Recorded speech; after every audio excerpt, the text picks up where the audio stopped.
Started. Oh, okay. Or we will soon. Okay, you're rolling. Okay.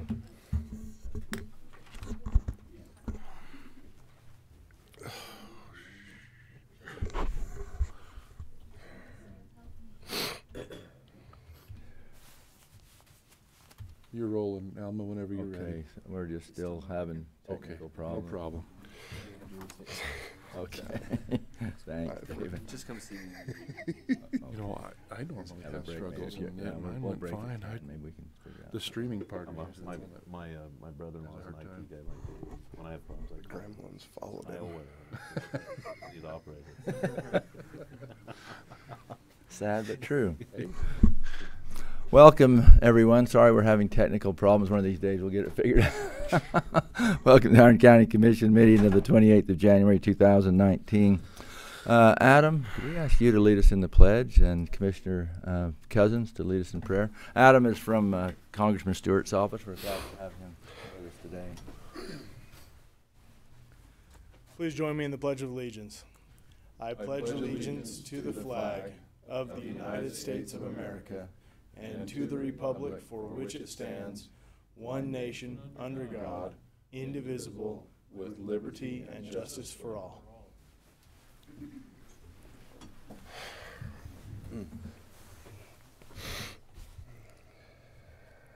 Our Father in heaven, we're indeed grateful for this beautiful morning, the opportunity we have to meet together in this county commission meeting, and grateful for those residents who have chosen to attend with us this morning. We pray that we may have a great meeting, that we may deliberate the issues before us in a pleasing manner unto Thee. We are so very grateful for our many blessings, and express our gratitude for the opportunity to live in such a beautiful valley and have the freedoms we enjoy.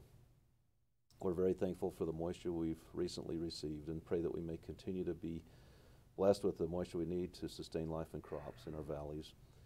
We are grateful for the many individuals who make this county operate. We pray that Thy choicest blessings will be with them and their families, and help them in the assignments they have, and watch over and protect them in all that they do. Again, we pray that we may have a great meeting, that we may have Thy Spirit to be with us in all that we do, and pray that Thou be with us this day and throughout this coming week. And we offer this prayer humbly in the name of Jesus Christ. Amen. Amen. Amen. Thank you both. I've got minutes here from our last meeting, January 14, 2019. If there's any discussion, I'd entertain a motion. Mr. Chair, I would move to approve the minutes from January 14th. January 14th. January 14th, 2018 and 19. Second. Been moved and seconded that we approve the Iron County Commission meeting minutes of January 14, 2019. All in favor? Aye. Aye. Aye. Motion carries. Thank you. You hand that to John, please. Okay, our reports this morning. First of all, our assessor, Cindy. Someday we're going to do this not alphabetical. We can switch it Well, up. we can switch it. Yeah. Okay, we've had other First requests. for So 8 years. Someday I'm going to be second. Come in Hey. late just so I don't have to be first. you should have initials of AA. It's true. I should. CB is about as close as you can get. I had an Abbott though in my class, so I still wasn't first of the list. So we're good. So glad to have you Morning, here, Cindy. Commissioners. Things are good in the assessor's office. We're just trying to get everything done with our building permits and figure out where we are as of the January 1st lien date on new builds. We had a position that was open for quite a while, and then we changed it from a support, kind of an advanced support position, to an appraisal position.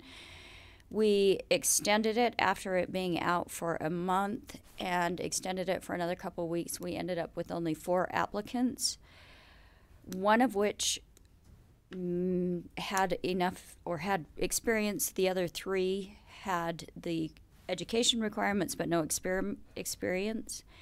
So we decided to wait, kind of see if the economy changes a little bit and see if we can just get through it.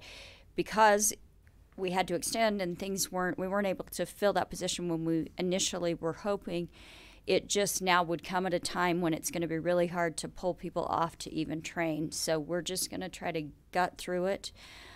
We may end up hiring and doing a little bit of contract that will still be under what the budget would have been, but just so that we can stay on top with the assessment role. There was also a new rule passed by the State Tax Commission that, as you may recall or not, that our assessments have to be within 10% plus or minus of market. So we have to always be between 90 and 110% of market, and the state comes down and double checks, and if we're not within those parameters, they will make those adjustments for us.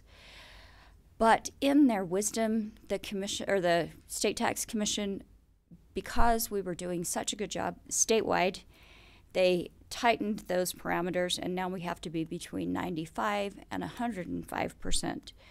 So easier if you're in an area or when it's a good market and you have a lot of data.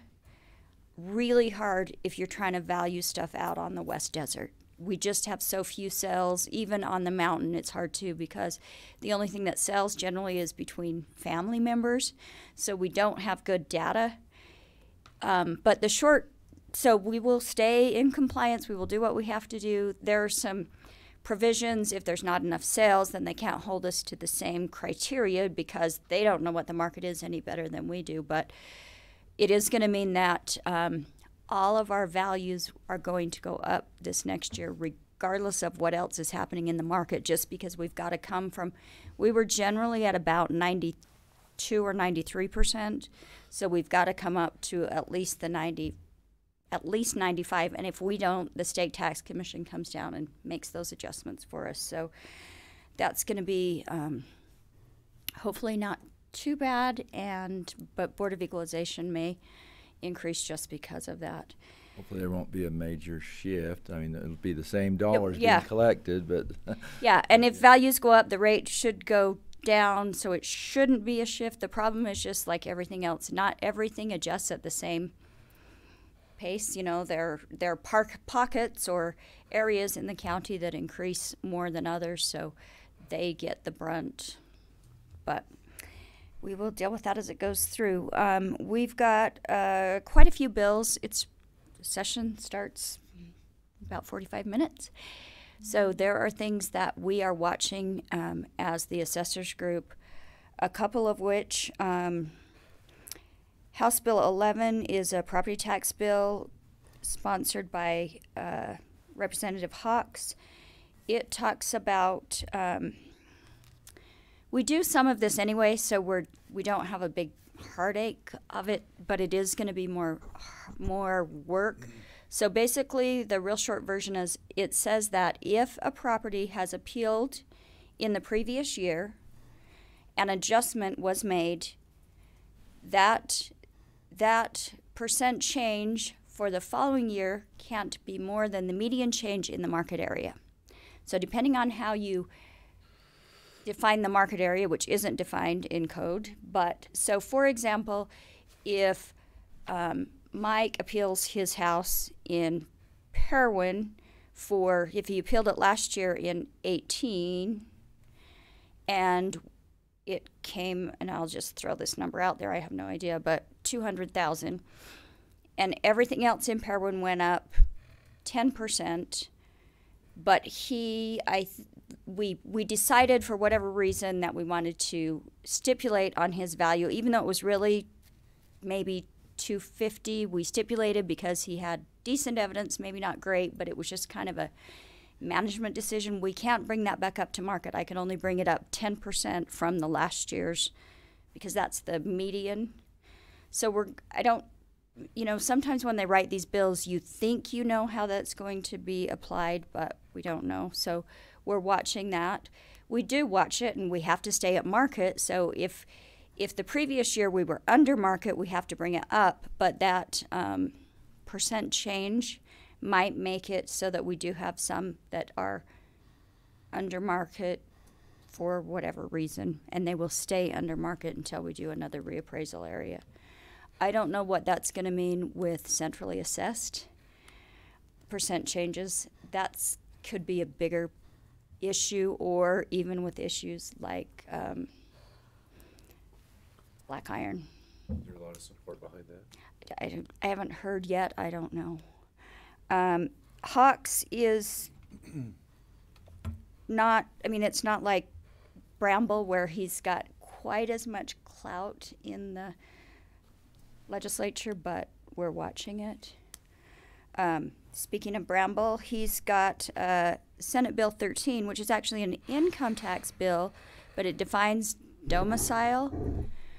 So that's going to cause some issues for us in primary exemptions. It says that if you say as your income tax that this is your domicile or it's not your domicile, the assessor's office will automatically change it.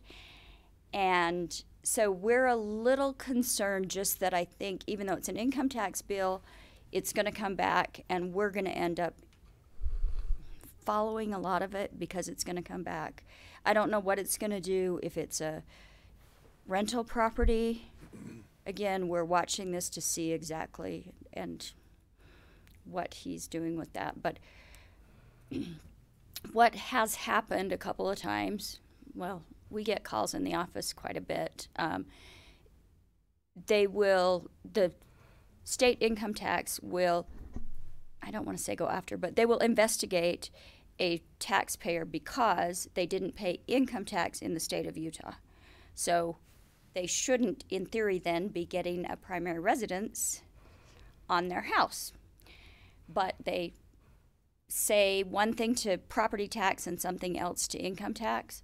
So then I bet in the last 2 years we've had between a dozen and 20 calls of people that said, can you please change my house to secondary? If I can do that, then they will, as part of a negotiated settlement on an income tax. So they're kind of trying to tighten that up. I just don't know what will happen as far as what we're trying to do. People should tell the same story, but sometimes they don't. Anyway, so we're watching that. There's a bill that has not been numbered yet that Representative Hawkins, she's from Carbon County, I saw a draft and I can provide you with any of these, but it's the one that makes all the elected officials, with the exception of council or commission, sheriff and attorney, appointed rather than elected. We are adamantly opposed to that. We, the assessors, and I think I can speak for the other affiliates, we've been talking about it. I don't know what her beef is, why she wants to push that, but we would say that we want to be beholden to the public and not only to the three of you. Not that I think we have great commissioners, but if I were to come and say, I have this green belt and blah, blah, blah, and you were to say, well, I think you should give it to him. It's not that he didn't meet it this year, but he's a really good guy. And I would say, but the law won't let me do that. And you could say, not that you would, but there could be pressure to bend the rules because my job depends on making the three of you happy rather than doing what the law says and then being beholden to the public. So we are very much opposed to that and would appreciate any support in defeating that bill that you would feel comfortable. Other than that, we are just busy going along. Like I said, legislative session starts this morning. Because I'm still in the UAC Executive Committee, I will be up on the Hill most Thursdays for that legislative committee meeting, but not all, just because you know what it's like when you're down here. So we'll be up for those. And then also as a member of the Executive Committee for UAC, I will be going to the NACO conference in March. So. Excellent. That's all. To you and all elected officials and department heads, please, if there are bills, what you've just done, that you're very concerned about, please let us know. Send us an email, whatever, so we can help put emphasis on. Thank way you. to I'll get those to I'll go. send you a written just so you have it with a little Okay. synopsis of why we are either supporting or we don't like it, or what our concerns are, and just so you have it. Okay. Thank you. And for the record, I agree with you. Thank I you. think that these positions need to be elected. We need to have that separation of powers. So, Thank you. So, like I said, I don't know Representative Hawkins at all, I don't know. Price, but anyway. Thank you. Thank you very much. Okay, Dan.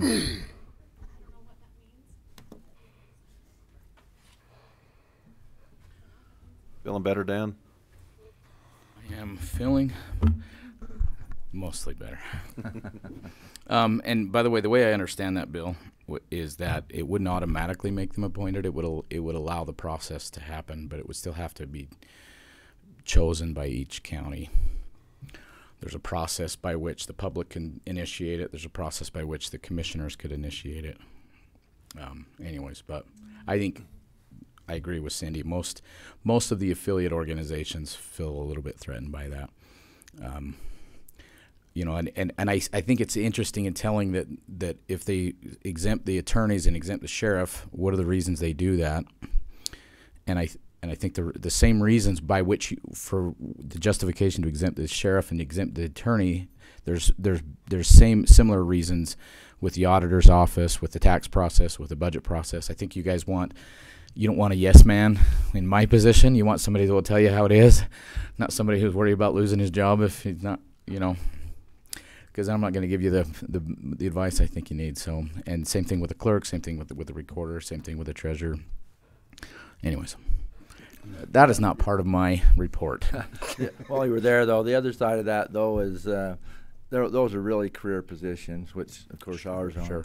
And you have to worry about running every 4 years. So, I can see a little true. bit of both sides. And then if there's somebody that's an elected official and they're a rogue and they, and you can't get rid of them, but you need to. But I see both sides of it strongly. Sure.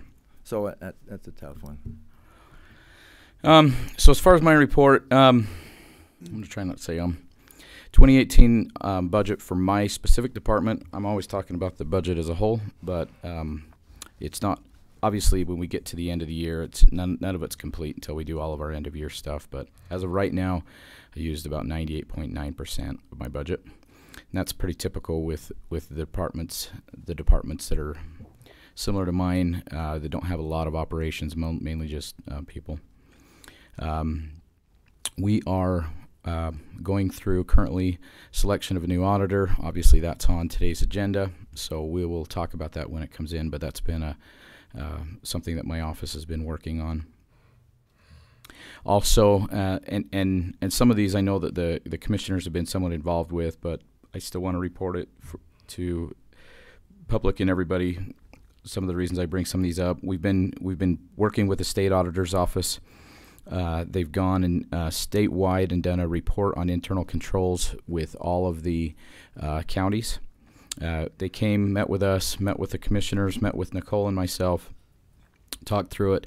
We went through 2 iterations of a quite in-depth analysis of our checks and balances and our processes between the treasurer's office and myself. We filled those out, and that report was that we were given a draft copy, and we had a chance to respond before the draft copy was final, and it's a good thing because one of the items that was on there was due to a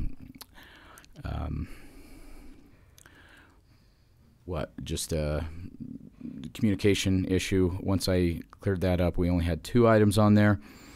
We got the report all done. I got all you guys to agree to that. Now I'm going to sign it, and then come to find out I needed all 3 of you to sign it. So I have a new draft. I asked him, I said, do I need to go chase down my commissioners?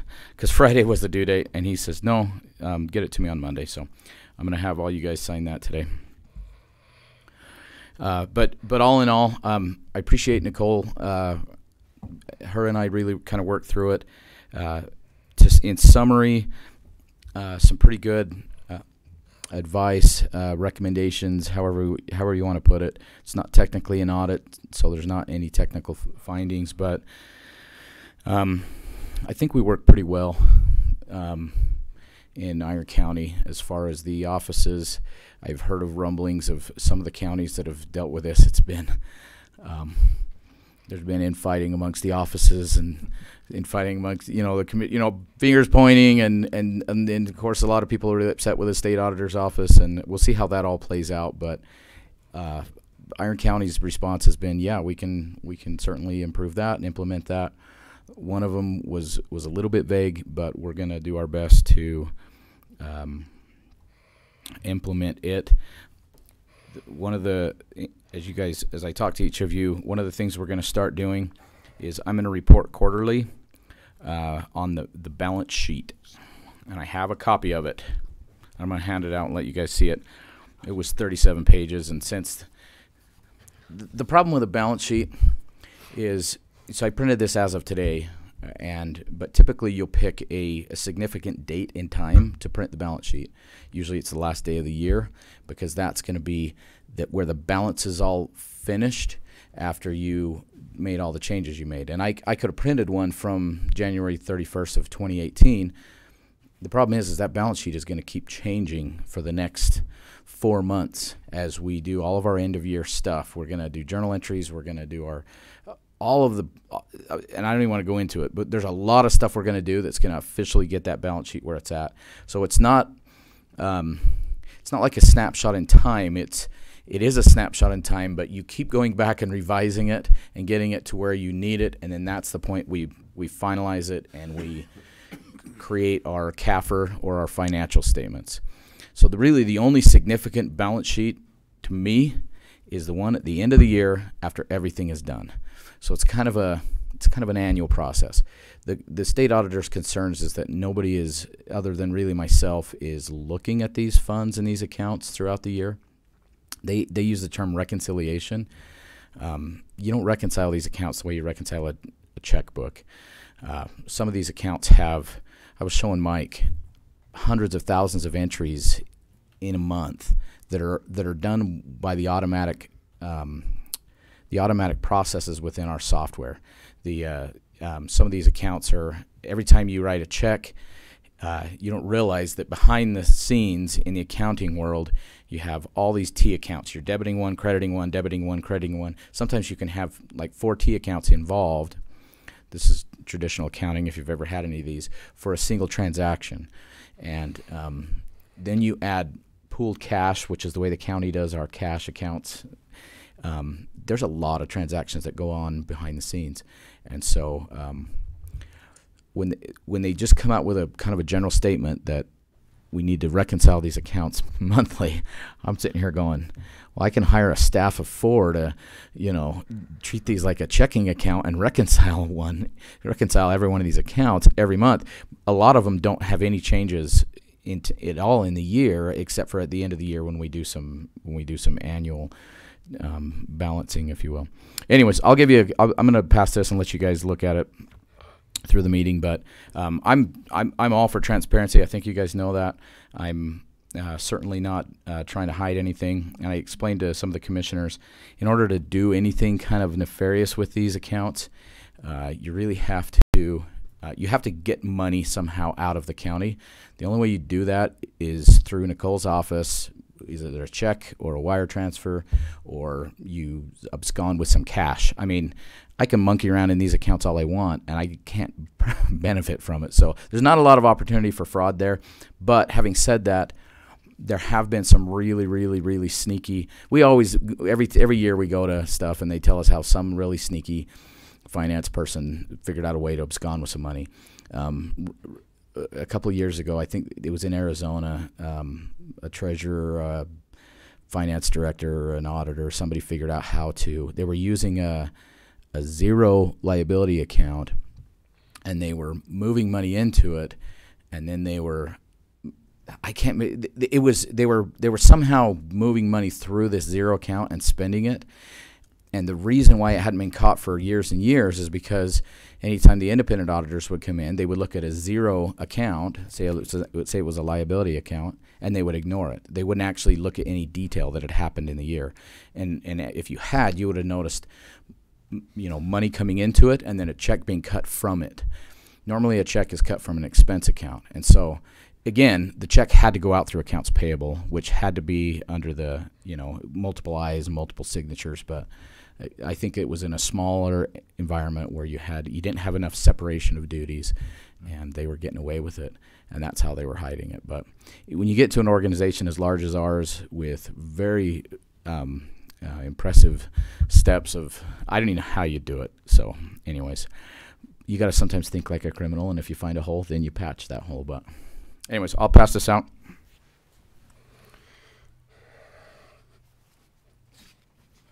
As always, if you have any questions on anything, let me know.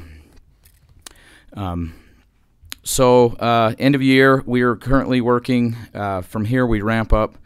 I'll be starting to spend longer and longer weeks and nights as we do all of our end of year stuff, prep for our auditors. It's quite a process. For the next 3 or 4 months, we'll be doing that. Recently, we had a billing snafu. Again, kudos to Nicole. She caught it with Cedar Highlands. As far as we can tell, that's the first time it's ever happened. You guys are quite familiar with it, but the bottom line, we accidentally billed them Cedar City's tax rate. So the problem is they're already in such a fight, such a civil war, if you will, up there about whether they want to be a town or not, whether they should have a high tax rate or not, or no taxes because they're not a town and pay the homeowners association fees. So they're kind of in this battle, and it's not quite settled. And in the middle of that, we accidentally billed them Cedar City's rate, which kind of poured salt in the wound, and it kind of emphasized how much tax they really are paying up there. And so for a little bit of time, the focus turned on the county. Some people thought that that it was part of a conspiracy. We were working with the town and trying to get more money out of them. And I think pretty much everybody that had a question or a concern called, and there wasn't that many, because generally up there you have a group of people that kind of all feel the same way, and they'll have either the loudest or they'll have one person call, and you can explain it to that, and then they'll explain it to everybody else. The challenge with that is they don't always explain it right, and they kind of bend your words. And of course, then I had the mayor call me a couple times, and what are you telling people? And I said, this is exactly what I told them. Well, this is what they said. Well, I can't control what they said. This is what I told them. Don't worry, I'm not trying to, well, you need to tell them this. And I said, well, I'm not. I'm just going to tell them the facts. You can, anyways, it couldn't have been worse timing. But I think from my perspective, all that's pretty much quieted down. Have you seen any additional things, Nicole, on that? Any of the other offices? According to rumors that they do have enough votes to unincorporate. There's a pretty big movement to do that. They have to wait for a certain time period. Isn't it like 5 years? We've heard it's 2 after being established as a town in order to start the process. So who knows what'll happen there? Obviously, we're just tied to what goes on there because of the tax process. It's quite a, we can't just say good luck because we're kind of right in the middle of it. When they became a town, it pulled all of these properties outside of the county's municipal service area, which we actually saw a negative new growth, which is very, very, very rare. But this is one of the things that can cause that, which mean that the tax rate went up for the municipal services tax rate for Iron County citizens that are in the unincorporated county in 2018. That was as a result of all that property coming out of that area, and the rate has to go up so that the municipal services can get the same amount of revenue. If that were to flip, then the opposite would happen. The problem is, you can never go back to the way it used to be. Now you're going to have people that, in their mind they're a town, and, it's just a challenge. And I know that everybody knows that, but I say to Mayor Swan every time, hey, we're here to help you. but at the same time, we do answer to the people and the citizens, and we have to answer to them too when they call with questions. And I'm not just going to spin things the way you want them to be spun. You know, I'm just going to be honest, and I'm just going to say it like it is. And well, you need to not tell them that we're the highest tax rate in the county. Well, you are the highest tax rate in the county. If they ask a question, I'm going to answer them. So, anyways, I think we're through that. We did have a few. We had about 5 properties that had been sold. And the problem that worked with our billing is we had to mail the additional billing of the difference that we didn't collect, and it had to go to the old property owner. And so we've tried to work through that. I know I had one call from one of those individuals. To further complicate things, people pay their taxes a lot of times with their mortgage. The mortgage company calls Nicole's office one time in the year, asks what the tax rate's going to be, then they build that into the mortgage. And if they build it in based on the wrong rate, then they will be under collecting. And then when we send out the new, tax bill, anyways, it can get really complex, but I think we've worked through it. Finally, I'd like to do a little bit of an economic update. As of January, population growth in Utah is 1.9%. We are the 3rd highest population growth in the country. Of course, we know that Utah is number 1 when it comes to a lot of the stats. The median age is the lowest. We're the youngest state in the country. We have there's some interesting things there. A good half of our population growth is not due to I can't remember what the term is, but having children, basically. At least more than half of it is due to move-ins. Job growth is high. Iron County is one of the strongest. We're about 5% in strongest counties in Utah. Of course, we're facing super low unemployment. We're starting to see signs of change in the economy. The national housing market is slowing. I've been reading articles about that. Mainly it's in existing homes, not being sold as much. Not as much new construction, but existing home sales are falling off countrywide. And the market is up and down, sideways, but we're generally seeing lower highs and lower lows. A lot of talk about a bear market. And, of course, as we know, interest rates are climbing. I won't get into that too much. That's Nicole's beef. But that's my report, unless you guys have any questions. Any questions? Thanks so much, Dan. We appreciate Thank you. Take care of it. Madam Treasurer, your turn. Good morning. Many pages.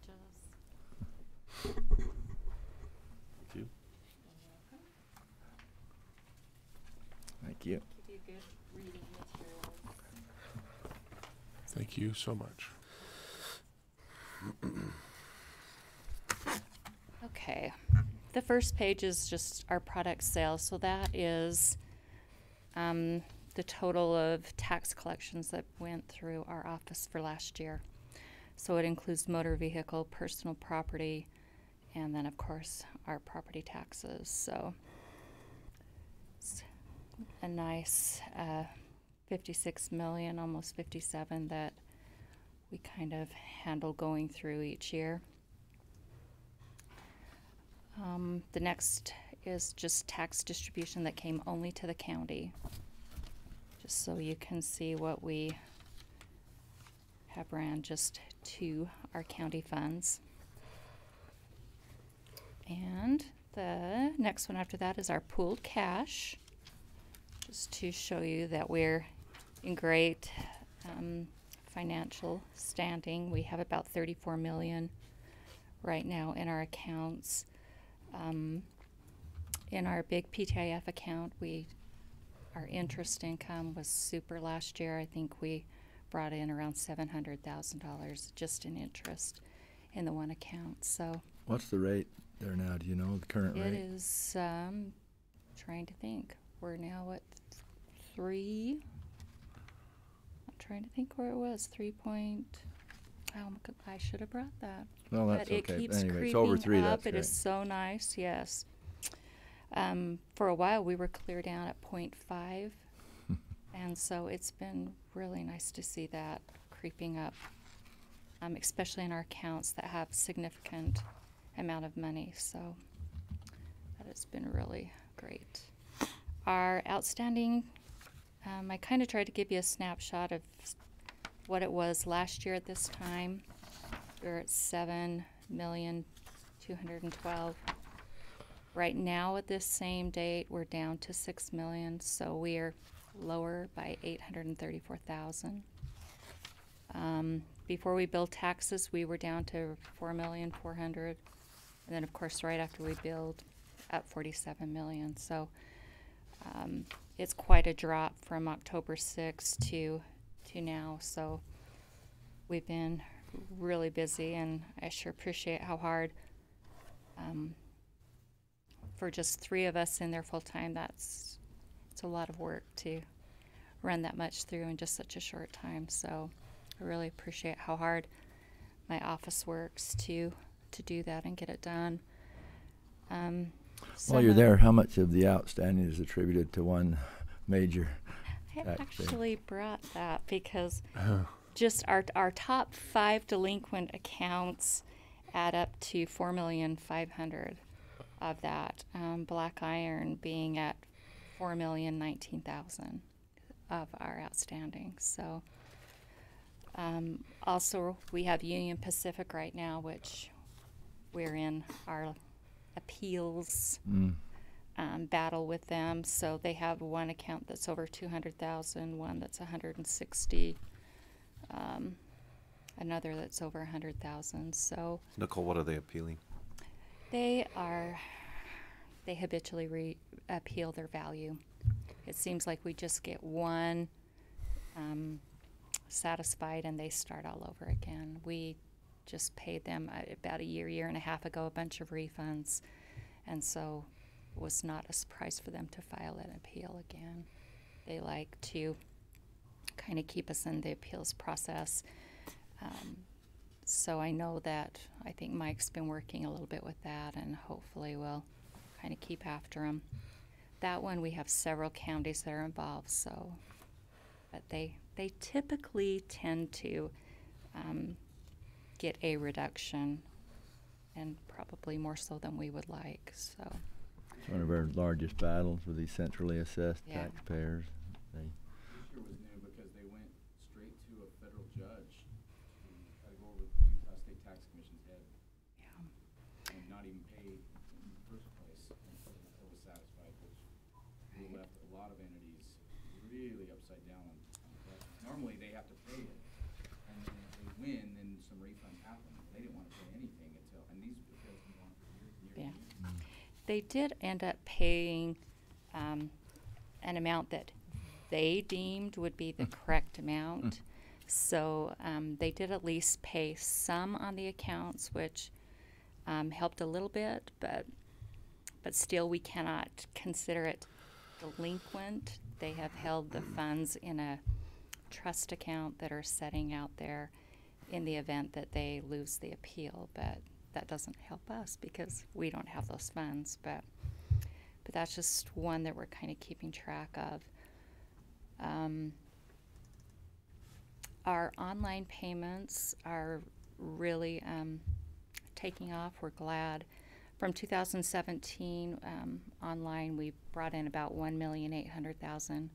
This year we were up to 2,482,000, almost 2.5 million. So we're really glad to have that going. We made a couple more changes that have made it even a less complicated process. All they have to do is click a button on our main page and then put their account number in. So we're trying to make it really user-friendly, really easy for them to go in and pay that way. You feel like, and I think I asked you about this when we met, but that even with the fees, credit card fees, it offsets us be able to collect more. It is. People love the convenience, and of course we're entering into a millennial world, which half of these people have never written a check. So, it's debit card, credit card, We get a lot of bill pay, but I think that's just going to be the way of the future, that it will be less and less checks and more. And they love the online. They don't even have to speak to a person. You know, they can just go in and go through the process. But we, every once in a while, will, of course, have someone complain about the fees of online. But, you know, we just explain to them that they're not required to pay that way. They can still send a check. They can come in and pay in person. It's just simply a convenience We for do them. pass those fees along to them. We do. Okay. We do on the online. Do we Venmo or can we Venmo? We have not started Venmo yet, so I have not even actually had anyone ask yet That's on interesting. Venmo. So that just becomes a little burdensome on trying to keep track of all those separate payments and Yeah. and where they're coming from. So we do let some of the big clients, of course, our solars and a few pay by wire. Just because they're easy to track that way. Abraham Kleiman right now with Braffitts, he's trying to clear up some of those back taxes, and he has been sending wires. But of course, they're large amounts, so they're easy to keep track of. So So would you give us just a short update on Braffitts? Braffitts, they're still, of course, in a battle.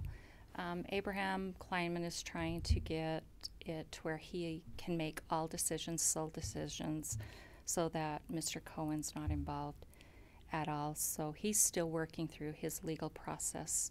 I think he's quite close, but now he's kind of in a legal battle with this Tony Allen from St. George, who loaned Zohar money, which they're saying Zohar didn't have the authority to act in behalf of Braffitts. So they're still battling. It's been kind of to our benefit because Tony Allen's really holding Abraham's heels to the fire to get taxes paid, which is great for us. And so he has made a payment of $150,000, another $50,000. He's probably got another $100,000 to go to keep those off the tax sale this year. So that's good. That's been great. improvement. We've been paying off all the really small parcels first and keeping those two that have the large acreage, because of course they're the most prized, and so we're just kind of keeping those as a little bit of leverage for them to keep paying. So we deal a little bit with Abraham and Mr. Allen, and just we'll be glad to see that resolved if it ever is. So it's been going on since 2007 is the first time that we were trying to take it to tax sale. So it's been a long haul for us dealing with them. Speaking of tax sale, we've just started the last couple of weeks mailing all notices out, certified and regular mail. We started with 231, which is down. Last year we started with 259, the year before 323. So we love to see that coming down. Nicole's been, I think I reported a few months ago that we were really going after our return mail. We're really searching for addresses. So we're really trying to get that. We sometimes have 3 huge boxes of, returned tax notices. So we're really trying to work hard on finding who we can find. Of course, some of our out in Burl and some of our western, it's pretty tough, and we may not ever be able to track everyone down, but we're really making a push to try to see if we can do that. And again, help our outstanding taxes by doing that also. It's hard when they have an address of the 3rd Sagebrush from 56 or whatever. Yeah, and a lot of them, the property is in a parent or a grandparent's name, but my grandparent won this so many years ago, and so it becomes hard trying to track of who we should be notifying. And of course, it's not worth probate getting it in their name when they're valued at $500. And Right. we try to explain to them what they are, especially the borough and the campsites in particularly, so that they realize they are worthless, and try to collect as many back in as we can to the county. So it seems like that will be a forever process trying to get that done, but we try. As far as our audit with the state auditor, I really appreciate Dan. He's jumped in and kind of taken the lead on that, which is great. I enjoyed actually having Seth and the auditor in our office. I'm happy to take whatever suggestions they would ever bring to us. I feel we try to make changes. We try to look for any way we can improve our internal controls, and just to make sure that there's just not an opportunity there. That's the best thing that we can do. And so I feel like we try really hard. I want you all to know you're always welcome to come in to look at bank statements. Anything I have in my office is open. Glad to have you look at it. Any questions, you're all very welcome in my office. Paul came in, and I'm glad to have him. So I don't feel like I have anything to hide, and you're all welcome anytime to come and see what we do and how we do things. So I learned a lot. Thanks for your time. yeah, it was fun to have you in. So okay, any questions or? Okay. No. Thanks for keeping the public trust so well. All of you, we appreciate it very much. We It's so want to do important. that. We work for them, so we want to work hard for them. Okay, thanks. Thank you so much. Thank you. Okay, Madam Recorder. Carrie, this is your first report, right? Yeah. Oh, we're glad to have you. Probably as don't our have quite as recorder. much to say as. See if your handouts rival. Well, I'm not. I everybody didn't make a else's. handout either. Sorry about that. I'll do a handout next time. All right. So in our office for last quarter, our total recordings were 4,200, and this quarter they're 3,600. You know, about 400 difference, but that's just going to be winter months. It's always slower in the winter. For the year in 2017, our total recordings were 15,214. And then for 2018, it was 15,683. So a little bit higher, but basically the same. Our total revenue for 17 was 300,315. And then for 18, it was 296,228, which seemed backwards to me because we had a few more recordings. But I looked at it, and most of that's in copies. So one of the things we did when we moved to Cedar, we had to scan all our old stuff in, and we made that available to the title companies on the cloud. And so they do pay for that service, but it gets billed through IT, not through my office. So they're getting all their copies through that, and they are the majority of the, of our copies. And then also any more we can email things to people, which is a huge service to the public, but we don't get quite as much money, but it's very minimal. So I think it's worth it to do it that way. So we've obviously had a little bit of a transition in our office. It's going really well. Adele moved to the mapping, which is what I was doing, and she's doing a great job. And then we hired Erin Johnson, which and she's doing great as well. She'll be a really big asset to our office and to the county.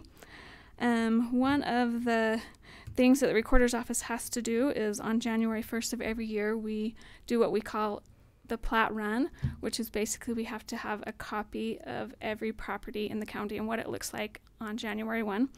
So we just got done with that process last week.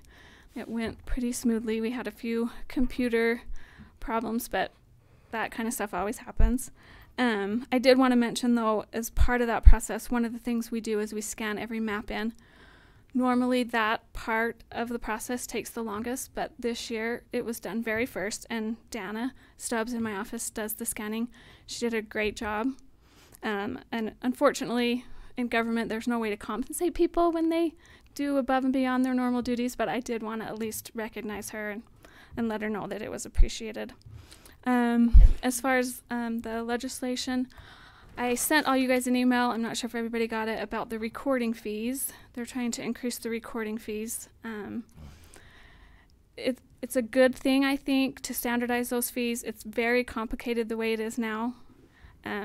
People rarely get the fee right. The title companies don't know what to charge. The assessor doesn't know what to charge. Half the time, even at the counter, we're charging the wrong fee. So it's a good thing to standardize that fee. However, it's a really big jump. They haven't increased it since 1993, so they're doing it from $10 for the first page, $2 for each additional, to $40 for the document, no matter how many pages. So on a trust deed, it won't really make that big of a difference, but on a warranty deed, that's a big jump. I'm sure if that passes, there will be some negative feedback about that, because that's a lot. Yeah, hopefully that'll get whittled down. I think you're right. Standardization is excellent, but Yes. that's too big of a jump. Yeah, that's a big jump. They should have been either doing it slowly over time, or if you're going to start now, but do it a little less and increase each year. Now, they've been talking about it and working on this for 2 years now, and obviously I have not been a part of that conversation because I haven't been the recorder. So I'm not even sure where they came up with that amount, but I know that's what they're asking for, and like I said, I know that it's not going to make people happy if that passes, so we'll just have to see what happens on that. So and you may have said, who's leading the way on this? I think it was Wild. Do you guys know who that is? Yes. Okay. I don't know any of these people, so. Logan Wild, he used to be a commissioner in Morgan County. Right. He's been a legislator for, I think he's starting his second term. I think that's right. So Really, he's pushing it. yeah, and we actually had somebody else doing it. I'm not sure who that was, but when the Salt Lake County recorder lost, he knows a lot of legislators because that's his background. The person that was doing it dropped it, and the Wild picked it up.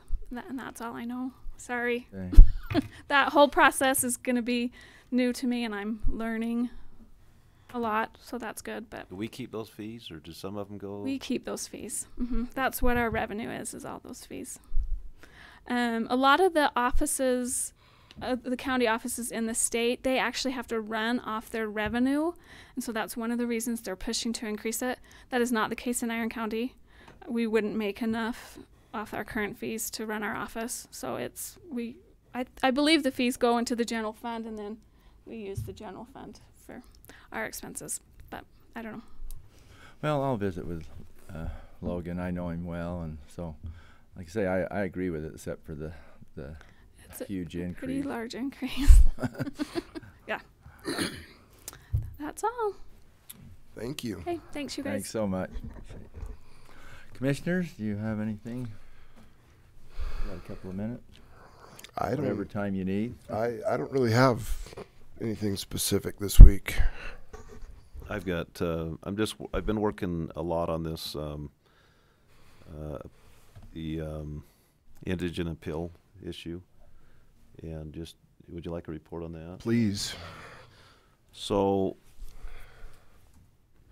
the question, Mr. Sessions' contract ends the end of March, and the question with that was if he takes on an appeal, but then it drags on for a year, can he still do that? And the answer is yes, he can. So we can hire Dell to do those appeals through the end of March. They have opened up the application process again through the 25th of February, and so he's going to reapply for that. Good. Good. And trying to put some pressure on him to let us have some representation in Southern Utah. We don't think it's fair that we don't have that. Can't imagine. I mean, that's just. It's just I mean, there is one individual in St. George that's certified, but been arguing that our attorneys are just as good down here as there. So, working on that. I contacted Senator Lee and working through that angle with his brother a little bit on the Supreme Court, see if we can get some attention there. So, anyway, working through that. But I just got an email from Catherine DuPont. She's the appellate court administrator this morning, and that was the big question with Dale was, can he continue, if he takes a case before his contract runs out, can he finish it if it goes for years more? And the answer is yes. So, Thank you very much. Just one couple of things. We've been talking about improving the Iron Springs Road, and one of the things we're thinking about is a possible trade with UDOT rather than trying to do that ourselves. So we broached that subject with them, and we'll see where that goes. But we would trade them some other roads, and hopefully they'll take that over, because there's so many. When they start doing the coal haul, and there's already the fuel and WECO and everything in our landfill, then it's going to become a major corridor or artery. It's not a loop, but it's anyway. Hopefully they'll work with us on that. One other thing, the three of us need to have a conference call with the DCO group because they were here and then we had a real hard time getting together with them. They'd like to do that on the 29th. Is there some time on the 29th that would be best for you two gentlemen? It's DCO. They're they're the ones that bought out Dan Jones and Associates, and they're doing a survey for UAC statewide. Was that the meeting? I couldn't make it back from St. George. Did you end up meeting with them or not?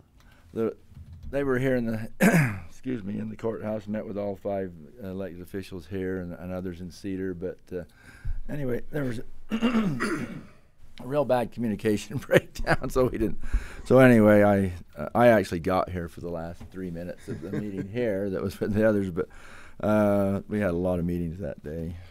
So anyway, I would suggest like 1 o'clock. Is that tomorrow? Yeah. 29th? Yeah. Okay. Yeah. Sorry, I should have just said if possible. 1 o'clock? Will 1 work for? Yeah, one will work. I'm waiting on. I may be on the road, but that doesn't. I should be able to call. You're okay? Yeah. Okay. All right, we'll plan on that. We will take a short break and be back for our public appointments in a few minutes.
ready to start? We're ready to start, yeah. Soon as John gets the tape rolling. Go ahead.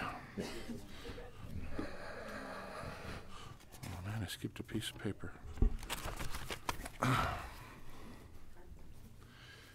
Thank you for this. Welcome back. Item number 1 is a discussion and consider action on the proposed partial vacated and amended plat of lots 1 and 2, Block F, and Lot 1, Block G, Green Meadow Acres, Unit 2, subdivision and road alignment. We are going to have a public hearing, but we'll have Reed Erickson, our planner, give some explanation before we open it to the public. Thank you, Commissioner. Good morning. John, if you would scroll that up just a little bit, you can see what that is. There are 2 lots there, Lot 1 and 2, and in Lot 1 in Block G and Block 1 and 2 in Block F. This is the old alignment. Let me just point it out really quick right here. This is the old right-of-way that used to come through here, and they never used that. This is up by Bryan Head, and the topography is such that was never put in. The improvements, the road was never bladed. They've been using this area to access the property, their facilities, and so they simply just want to move this right-of-way to here on this property because that's where it is. Still gives access to the property to the west, to the east. This road still stays as it is that provides property to this. These property owners both have signed the petition. Normally we don't, or the plat, we normally don't require a public hearing, but because we're vacating a road that was never really there, but a platted road, then we have to advertise for the public hearing.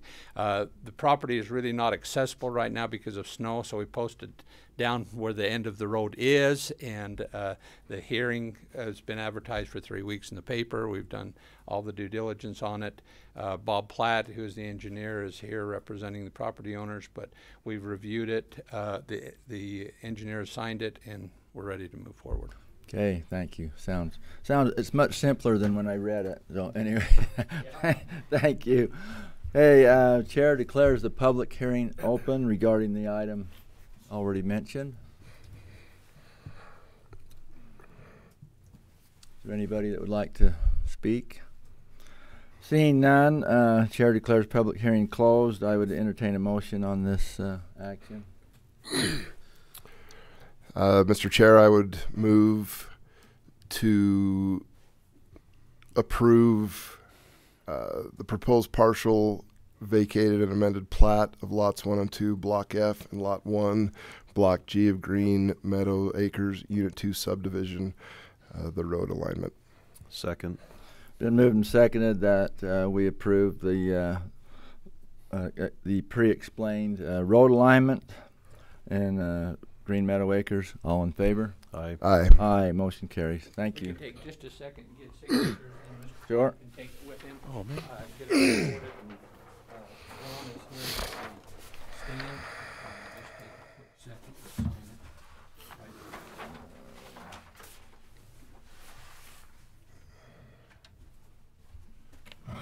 Walking, I didn't actually get my stamp, but if you left it down in my office.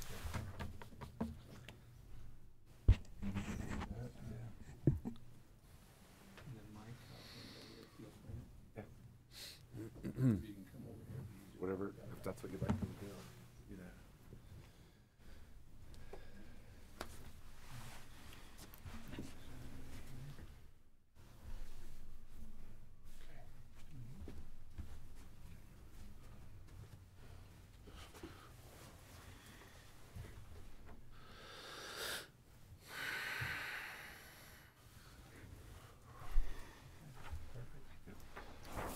Appreciate you taking the time to do that. Thank you very much. Item 2, public comment period, limited to 3 minutes for any comments. Public comment period is open.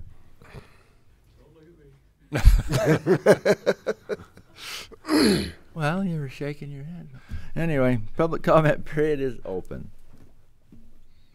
Seeing none, we'll move on to item 3. Item 3, award contract for the independent audit of fiscal year 2018 is recommended by the audit committee, presented by Dan Jessen, Iron County Auditor, who just came in the door at the Perfect timing. You were making me nervous. We knew he wasn't far away anyway.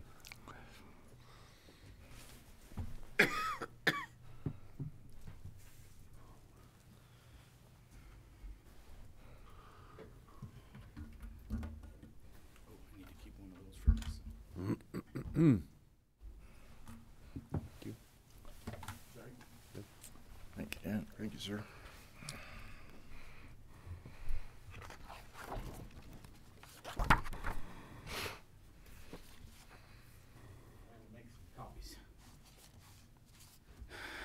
So the audit committee met on, what date was that, Alma? It was about a week ago. About a week ago. We put out this year, just as a little short little recap, this year we're going to do the independent audit a little bit differently.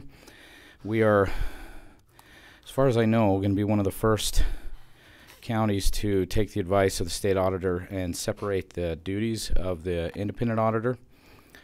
Typically they do perform two services for us. One, they assist in the end of year creation of our financial statements, which requires, I mean, we go through, they have typically come in and gone through our books with a fine-tooth comb, recommending sometimes journal entries or corrections or this or that.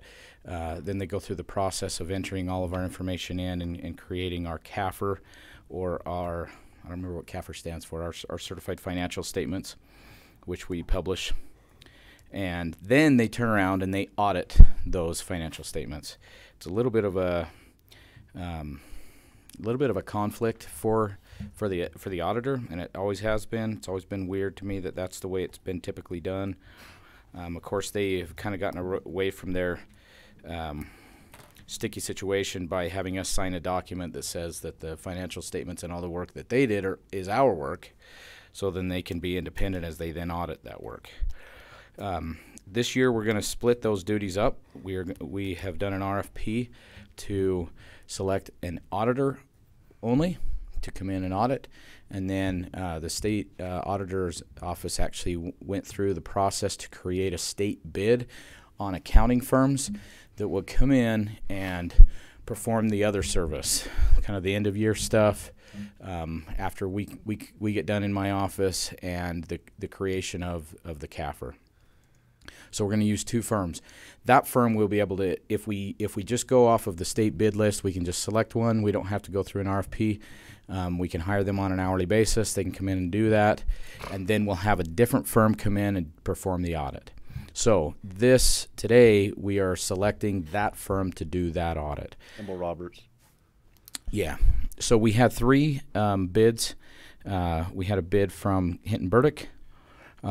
This year is a little bit different. This year we will have what's called a single audit, which is you have your typical audit, and if you have more than $750,000 in a year of federal money, then you have to do what's called a single audit, which basically raises the stakes on everything. They have to perform an additional number of tests, and basically we're accountable. We're more accountable on years that we have that degree of funds, because they're federal funds, and so that's just a requirement. That is more work for the auditors. So I'm going to give you the apples to apples comparison, because some of them bid it as a regular audit, and then they bid on the extra piece of the single audit. This year we'll be doing, of course, both pieces. So Hinton Burdick came in at $27,500. They were the high bid. Kimball and Roberts came in at $24,680, and Reese and Hughes is a fairly new company, came in at $22,000. The audit committee met. We reviewed all of their proposals.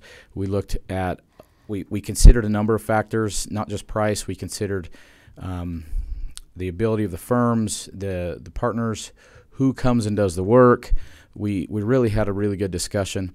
Of course, one of the big, one of the overriding factors in going out to RFP this year, not only were we done with a contract, but this was the last year that was audited was 2017, and it was the third year of a 3-year contract, and it was the second such contract, meaning we've used Hinton Burdick now for 6 consecutive years. In the audit world, they'll tell you that after you get about past 5, you need to switch things up. You don't want to have too high of a degree of familiarity with your auditors. They are comfortable with you. You're comfortable with them. They're going to be a little, I don't know if I'd say less rigorous, but this is one of those things that we get pounded into us when it comes to good best practices. Is you need to shift it up every so often. One of the main reasons is you become friends. It becomes harder for them to ask the tough questions. Additionally, every auditor kind of has a little different spin on what they look for. And so if you have the same auditors, there can be a degree of complacency in some areas that they really don't focus on. Every time you switch auditors, they're going to focus on new areas, and it's, of course, it makes our life harder, but that's kind of the point, right? So in other words, even if Hinton Burdick had come in at the same price, we probably would have been looking to go to another auditor anyways. But they came in high. Reese and Hughes, the reason why we did not select Reese and Hughes was just they haven't ever audited any counties. It's a small firm. Basically, you have one partner and some fairly new help.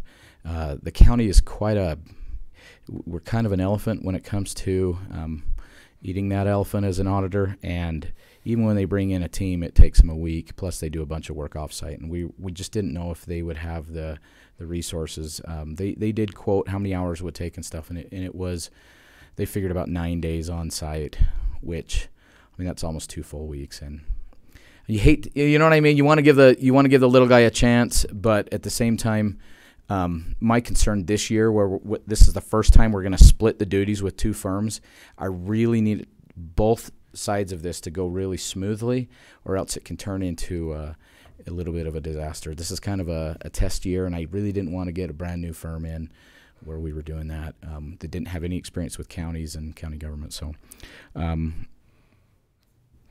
but I think was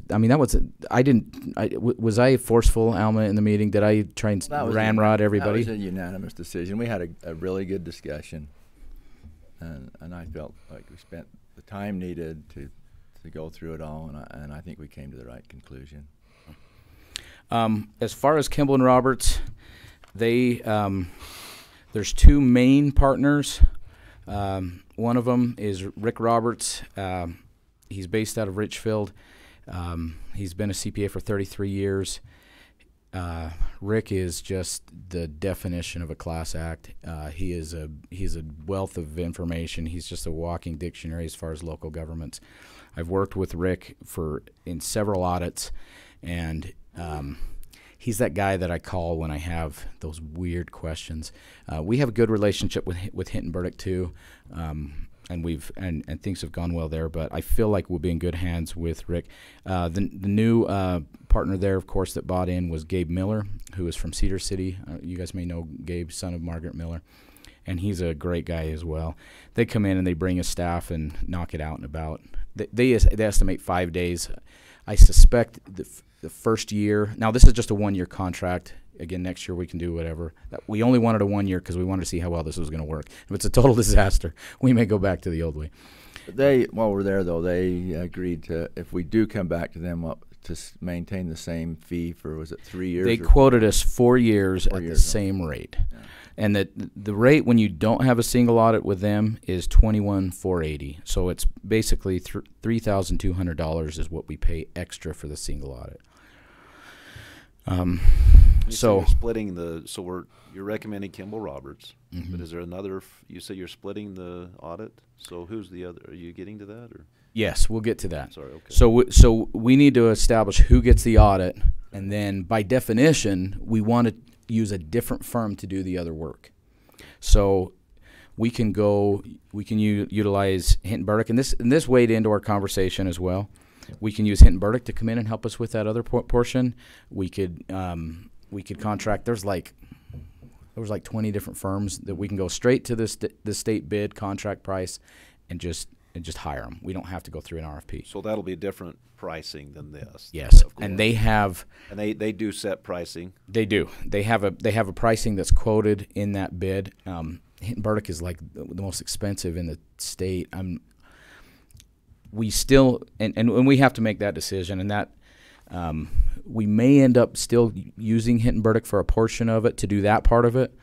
And I need to call and talk to him. And I've been chomping at the bit, but I wanted to wait till this was official. They are like $50 an hour higher than, like, say, Kimball and Roberts, or I don't know what Reese and Hughes is because they're not on that. I would have to solicit a bid There's from not them. many from Southern Utah on the list. There's very few, but Hinton Burdick is quite higher than everybody. Now, having said that, they would probably take less time to do it because they're so familiar with our books already. You know what I'm saying? I mean, half the battle is, I mean, you know, I went over with you the other day, Commissioner Cousins, the structure of our county.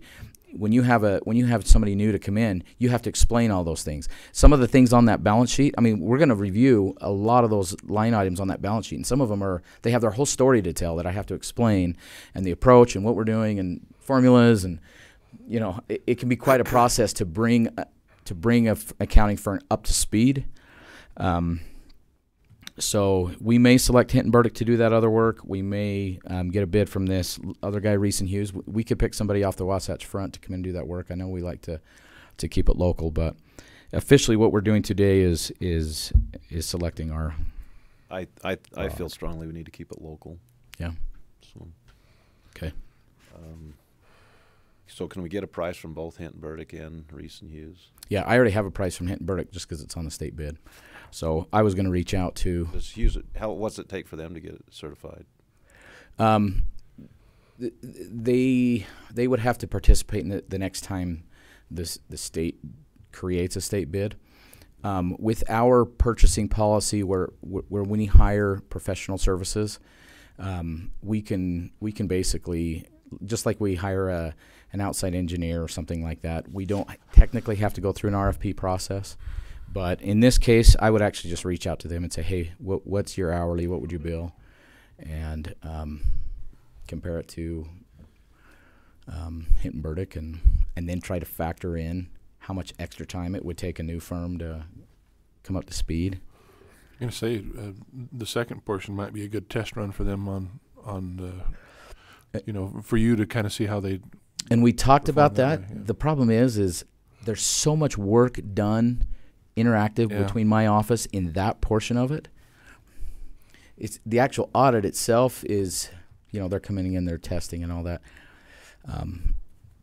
My gut tells me that I think probably what we ought to do this year. Now, again, that's not even what we're deciding right here, but what we ought to do is use Hinton Burdick for that piece of it this year, and of course the recommendation is we use Kimball and Roberts for the audit and see how that goes. So the audit that Kimball Roberts would do is called what, and the other audit's called what?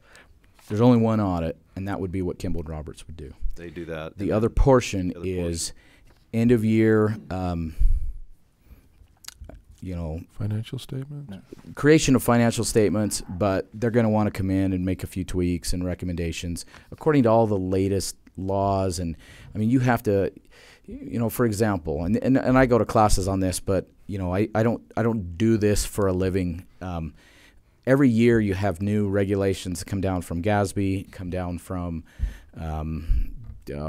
GAP, and there's another governmental accounting standards board like GASB. Every year they have new ways that, for example, like how you have to treat leases and how you depreciate those, whether you can expense them, whether you have to treat them as though that they are an asset that you own. Every year there's new rules that come into effect. So they're going to come in and they're going to review our books and they're going to see how we've done it, and they're going to say, no, this new rule, you have to do it this way. And so they're going to do all of these checks like that, and then they're going to take all of our information that we have from our accounting software, they're going to dump it into their software, and they're going to create that big fat financial statement that we have. That's the portion that the first company is going to do, and then the second company is going to audit. So. And today we're talking about the second part, right? Today we're talking about the second part. Okay, any further discussion? Seeing none, I would entertain a motion. So, Mr. Chair, I'll move to award the audit contract for year 2018 to Kimball Roberts.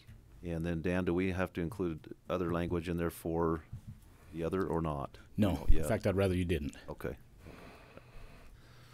Second. Been moved and seconded that we award the 2018 independent audit to Kimball Roberts. All in favor? Aye. Motion carries. And just to update you, so that'll be $24,680. We have a total budget of $35,000, which means we'll have a remainder of $10,320, which will be our budget to try and get the other piece of it done on an hourly basis. So, like I said, this year was a little bit of a shot in the dark, and it'll be interesting to see how it plays out. So, thank you. Thank you very much. Thank you. Item number 4, discussion and possible approval of Resolution 2019-1, authorizing the submission of an application to the United States Department of Interior, Bureau of Land Management to patent lease U-54574, the recreation and public purpose lease of January 8, 1986, and subsequent amendments for the Greater Three Peaks Recreation Area. This discussion is carried over from our last meeting. And Maria, do you have any information or thing to add? Nothing really to add. We're just continuing the conversation from our last meeting, with government now open at least for 3 more weeks. It would be good for us to get the resolution to them and get it into process. So. Absolutely. Okay. Yeah, and we've been here for, I don't know how many years with Three Peaks, well over 20. Well over 20.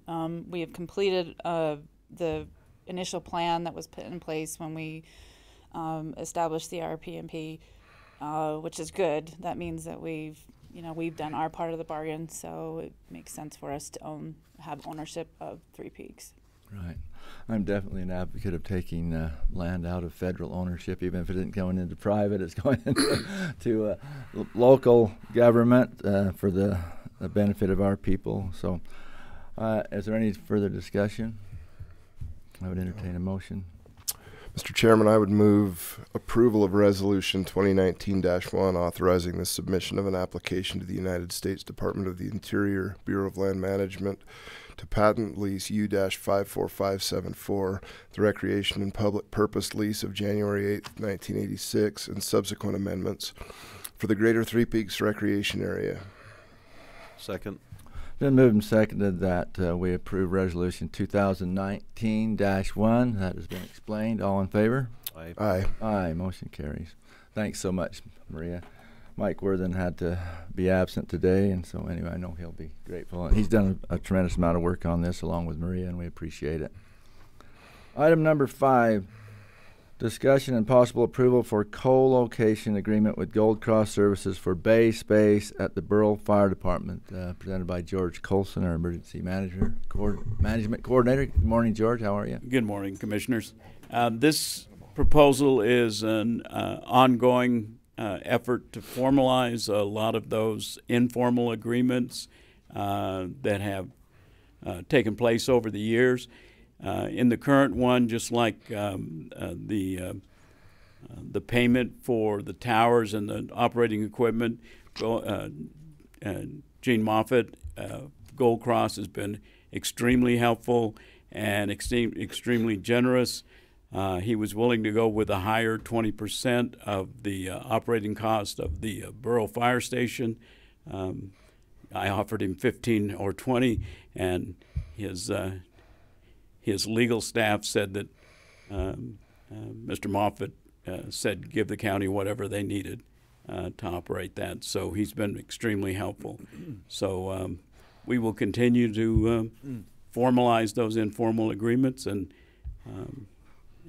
this is probably the last one with Gold Cross because they have no other. I don't think they have any other stations, but if we do, they've been very helpful. They have indeed. We've been so happy with Gold Cross. So, and this has been a good agreement out west, so they didn't have to build a new building or something like that because we have the space, and they're service out there has improved so greatly since they bought the ambulance service. So we're tickled with them. So anyway, any other discussion, comment? No, that's a good project. All right. Definitely, I would entertain a motion. So, Mr. Chairman, I'll move to approve the co-location agreement with Gold Cross Services for base space of the Burl Fire Department. I'll second. Been moved and seconded that we approve a co-location agreement with Gold Cross Services for base space at the Burl Fire Department. All in favor? Aye. Aye. Aye. Motion carries. Thank you. Item 6, we're already down to personnel. This is going to be a short meeting, we hope. This is the funnest part, I think. Absolutely. Welcome, Adrian. Maybe that's just probably just me from the reaction.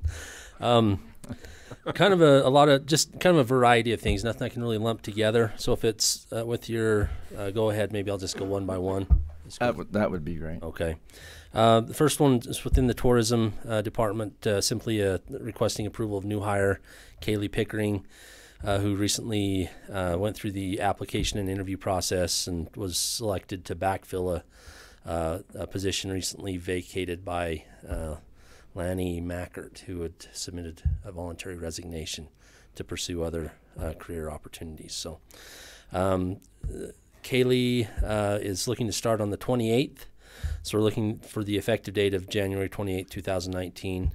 And again, it's a backfill. Mr. Chair, I would move to approve the hiring new hire Kaylee Pickering as communications specialist effective January 28th, 2019, and note that it is a backfill position. Second. Been moved and seconded that we approve the hiring of Kaylee Pickering as a communications specialist in the tourism department effective today. All in favor? Aye. Aye. Motion carries. Okay, moving on to corrections. We have a few things, a few matters within corrections. The first one's a new hire. As been mentioned previously, we currently have multiple vacancies. We kind of recently had some changes. We've lost a few employees recently for various purposes. So we're kind of working to catch up again, trying to fill some vacant spots. And the first one is Rick Vincent, who's on a current corrections roster, and he's accepted a job offer to start on February 10th, 2019. So again, because of the multiple vacancies, we're working to backfill a number of positions. So yeah, the first one's just a new hire, Rick Vincent, starting on February 10th. Do those three together. And the other movement, we currently have Ryan Sessions, who's working as a part-time medical technician within corrections and has been with Iron County, I think, since the end of 2017. But he is interested in moving into a full-time position and moving to a corrections deputy. And so he recently competed and participated in that rostering process where he applied and was selected to fill one of those positions.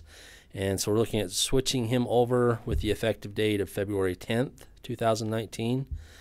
And the third one has to do with the other full-time medical deputy, Tanner Edwards. He actually, back in November, completed his post-certification. So with the full-time medical technicians, we've tasked them with getting post-certified so that they can also work as and be able to work as corrections deputies in addition to their medical responsibilities. But with that undertaking and with that training and extra responsibility, it has been a procedure for us to increase them by $1 per hour upon getting their post-certification and going through that multiple-week training. With Mr. Edwards, again, he did that back in November. We actually got a copy of his post-certification on the 13th, but we failed to request or initiate the increase at that time. So we're not only asking to see if we can get the increase approved now for the current pay period, but if it would also be something that we could give consideration to pay the back pay, to compensate him for the back pay. And I just did the quick math. Going back to that time, we're looking about 337 hours that he's worked without that $1 per hour. So asking if that might be possible to approve him for that as well. Okay. Any discussion? Mr. Chair, I'd move, in regards to the Corrections Department, I'd move that we approve the new hire of Rick Vincent as Corrections Deputy, effective February 10th, 2019, and that's a backfill position. Approval of transfer of Ryan Sessions from PT Medical Technician to Correction Deputy. This would be a full-time position, effective February 10th, 2019. That's a backfill position as well. And I also would move to approve a $1 pay increase retroactive to the time he started, which would be about $337 for back pay for Medical Deputy Tanner Edwards for successful completion of the Post Academy. Second. Been moved and seconded that we approve the new hire of Rick Vincent as Correction Deputy, approval of Ryan Sessions to go from part-time med to Correction Deputy full-time, and approval of pay increase for back pay for Medical Deputy Tanner Edwards, who completed post, and to have his pay increase for that, and also back pay to November 13th when he received post. All in favor? Aye. Aye. Aye. Motion carries. Thank you. Moving on to the assessor section here. You may remember, going back about 6 months, we've recently hired and was lucky enough to have Rex Dungan, certified residential appraiser. He actually moved into this area from California, has lots of years in the private sector with private appraisal services, has done a great job per Cindy, the Iron County assessor. As part of his initial new hire process, we negotiated a starting wage with the condition after 6 months and successful completion of certain conditions that went along with taking some of those California certifications into Utah and to government, the government sector, and with a successful performance evaluation that we would increase him after 6 months to a wage that is more respective in terms of his, I think it was like 20 plus years of appraiser experience.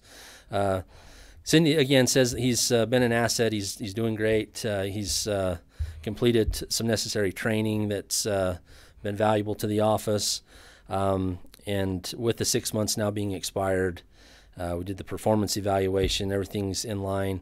We're getting ready to bump him up to the original agreed amount, the hourly wage, but then had some discussion about whether or not we could also tack on top of that the 1.5% COLA that was approved for 2019. I think it would probably be a fair resolution and maybe something that we would hope consideration would be given to. It would increase his annual compensation, his base compensation, by another about $811.20 per year is what it calculates to. But in being proactive and again just for consideration given in terms of the success that he's had and the experience that he brings to the office, we would like to request that as a possible additional increase. Well, and if we'd have done it, his 6 months was actually up on the 28th of December, so if we'd have been able to do it, it would have taken place before, then he would have got the cost of living anyway. So really there wasn't a second meeting in December, and yeah. Right, thanks for bringing that up. Yeah. Any discussion, commissioners? No. I would entertain a motion. Hey, I move for the approval of a pay increase, excuse me, a pay increase of 1.5% for Rex Dungan as a certified residential appraiser, noting that he's completed all requirements for original 6-month new hire probation. This is due to the 2019 COLA that was approved for employees this year. Second. Been moved and seconded that we approve the pay increase of 1.5%, which is the COLA, on top of the 6-month consideration for Rex Dungan, as it's been explained. All in favor? Aye. Aye. Aye. Motion carries. Thank you. Okay, moving on to building and zoning.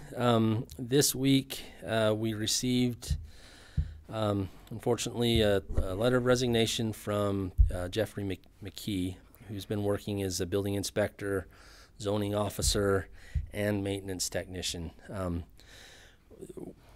He was starting to cross-train into the inspection and zoning officer duties. Was originally hired as one of the maintenance tech. Done a good job since he's been here. Like I say, he's actually just found a new opportunity where he's moving on to another position here in the county.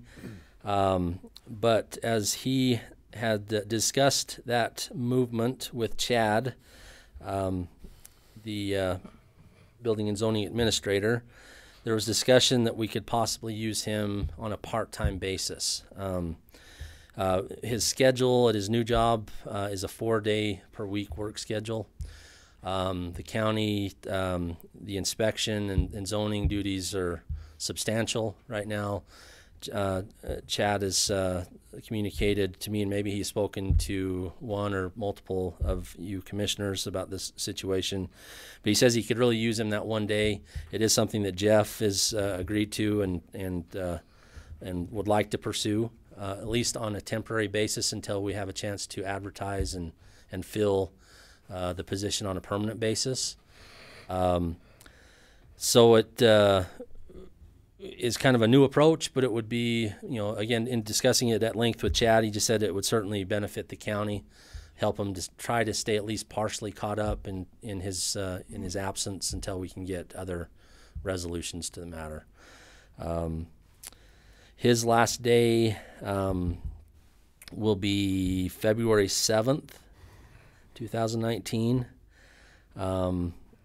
But again, would be willing to just kind of work out on, like, usually probably 1-2 days a week, 8 to 15 hours per week probably is what is estimated.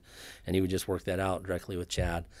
Wouldn't be a permanent ongoing thing, but again, just in the meantime until it might take us a little while. Those positions are a little bit, so it can sometimes be difficult to fill, at least it has been in the past. We're optimistic with some feelers that Chad's put out, but it might take us a little while to get it filled, so it might be helpful for us to kind of take this approach. With the present climate of building, I think we really need to do this. Yeah. Keep up with everything. And then to go along with that, again, Jeff has been working in a position that is kind of approached the inspection, zoning, and maintenance. Chad's request at this point in time is that we would give consideration to change that position strictly to a building inspector, zoning officer, without the he feels like he's got a good handle and some other options to take care of the maintenance side for the county. Really wants to focus on the inspection and zoning, but with that, it's going to bump us into just a slightly higher pay range to get somebody that's experienced and qualified. So, and again, we hadn't budgeted for that previously. We had budgeted for the position that Jeff was currently holding. There's not a big difference there, but there's enough to where we felt like we needed to bring that before you as a commission and ask if it's something that we could get approval to move forward on. Okay. The only comment is it would most likely mean that we'd have to do a budget adjustment. I mentioned it was really tough the last time around. A little more optimistic this time, Chad. Again, I think it's just through some of his contacts. I think he thinks that there's a good chance that we'll be able to a little bit more seamlessly get there. But you never know until we'll throw the feeler out there and kind of see what kind of response we get. Any discussion? No. Seeing none, I'd entertain a motion. Mr. Chairman, I would move for the approval to move Jeffrey McKee, whose last day will be February 7th, 2019. He was a buildings inspector, zoning officer, and maintenance technician, from full-time employed to temporary part-time building inspector, zoning officer position with effective date of 2/10, which is beginning of next pay period. And then also number 2, approve the hiring of a full-time building inspector, zoning office maintenance technical position being vacated by Jeffrey McKee, to a full-time building inspector, zoning officer, no maintenance position with the appropriate change increase to the established pay range and with the effective date of 2/10 of 19. That's beginning of next period. This position would then be posted and advertised with the intent of backfilling the position in the near future after the application and interview process runs its course. Second. Been moved and second that we approve the move of Jeff McKee to temporary part-time building inspector, zoning officer, and also approve a new position as explained by Commissioner Cousins, full-time building inspector, zoning officer. All in favor? Aye. Aye. Aye. Motion carries. Commissioner Cousins, you're going to have to give Paul Monroe a hard time for stealing our good people. Yeah. I'll beat him up for you. Yeah, Jeff's been great. Thank you.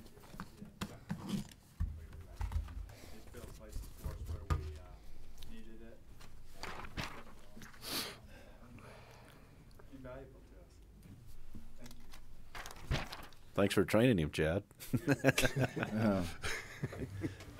have changed. I appreciate the support there. And a little right here. The dynamics have changed enough that we do feel like we can attract somebody that is licensed, ready to go, not only in the inspection pool, but also since I am in public, I need to thank the assessor and the sheriff's both. I thank you a lot. But a lot of it is the monetary compensation we're able to do now. I think you are a lot of that. Thank you very much. Thank you, Cindy. Appreciate it. Thanks. Thank you. Item 7, training on open meeting law. This is something we are bound by law to do each year. We've got our Chief Deputy County Attorney, Mike Edwards, here to present this training to us. And we appreciate our attorneys because they keep us out of trouble, or at least they try. Yeah, it's a full-time job, and even then I'm not able to do it. I wasn't going to mention. I'm just messing with you. So I thought if it was okay, I'd combine 3 trainings in one, if that's okay with you. They're kind of related, and I've done this before, at least 2 of the 3 before with you. So Commissioner Adams will be very well familiar with a lot of the things that we'll discuss today, and no doubt this was discussed in the city, and I believe we did this with Commissioner Blake in the past as well. So let's make sure that we're on the same page on this. So first we're going to talk about open meetings.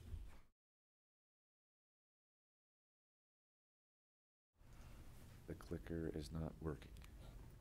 Not working? Oh, is it the little buttons at the...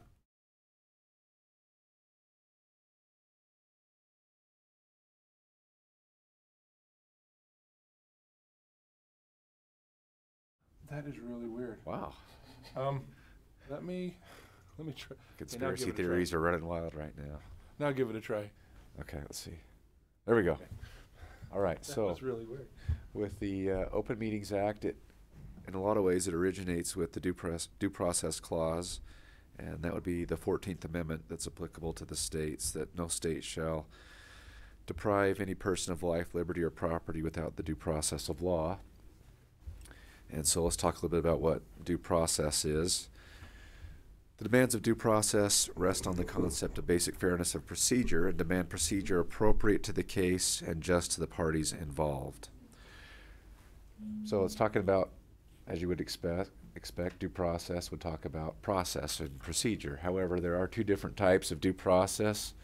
One would be substantive due process and the other would be procedural due process. We're going to talk a little bit about both.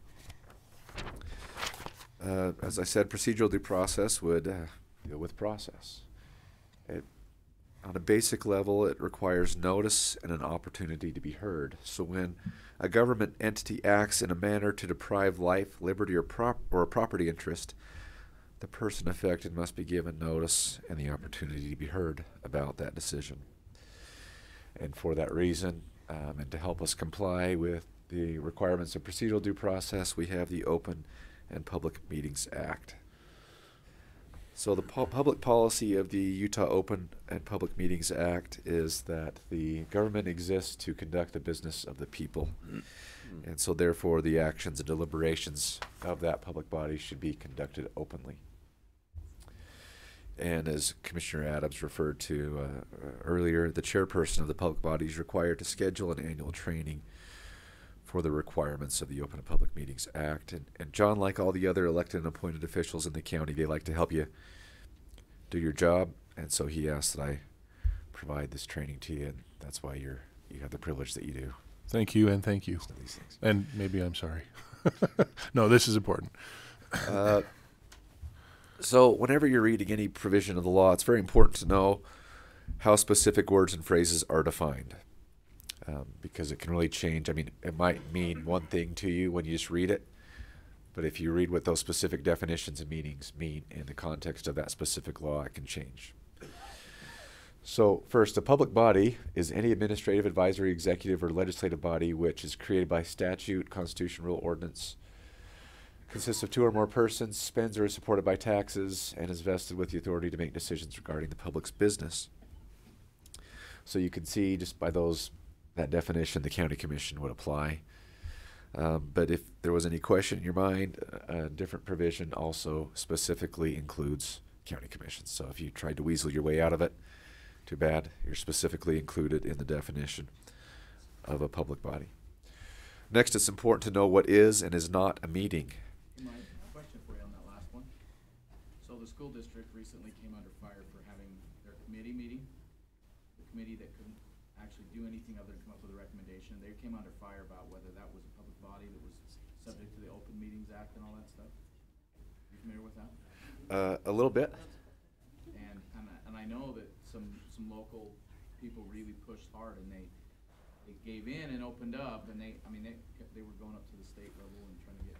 But do you have any input on that, or what is your thoughts? I don't have any public input on whether or not another entity is violating. No, I'm just saying it's an interesting study.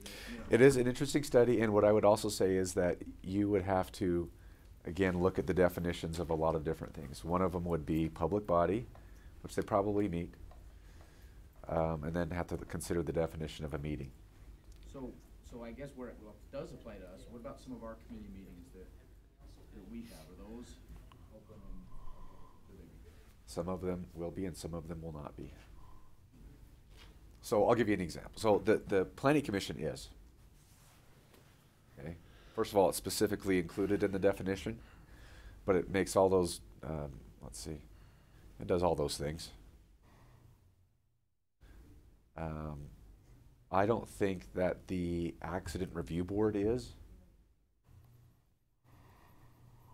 If you're familiar with that committee that the county has. So that's why I'm not trying to be shaky with you or mess with you. There's just some that would apply and some that would not. And I think you have to look at each one individually. You have to see if each one meets those definitions. We created a little committee, if you remember, to talk about the procurement code that was going to be applicable to the county. That wouldn't apply. So you just have to look at each one individually and see whether they meet it or they don't. I'm not trying to be sneaky with you. I just want more. It's kind of a tough one because it has to meet the definition of a public body, and then it has to meet the definition of a meeting. So when we talk about Accident Review Board and we say, was this a preventable accident? It does consist of 2 or more persons, and I'm not sure whether it was created by the Constitution, statute, rule, or resolution, or ordinance, but it doesn't spend or is supported by, it doesn't spend tax money, and it isn't vested with the authority to make decisions regarding the public's business. In addition to that, it probably wouldn't meet the definition of a meeting. So I think you just have to look at each body and each meeting individually to determine whether or not it applies. Because this is clearly a public body, but not every time there's 2 of them together are they violating the Open Meetings Act potentially? Okay, so let's talk a little bit about that. What meeting means? It's convening of a public body in person or electronically with a quorum to discuss, hear from the public, or act upon a matter over which the public body has jurisdiction or advisory power. So that last part well, there's only one quote there, typo. But that's an important part, over which the public body has jurisdiction or advisory power. You guys could get together and watch the Jazz games, and you wouldn't be violating the Open Meetings Act because you don't have any jurisdiction or advisory power over the play of the Utah Jazz. Maybe Coach Snyder should delegate that to you, but he hasn't yet, and so I don't know that it really.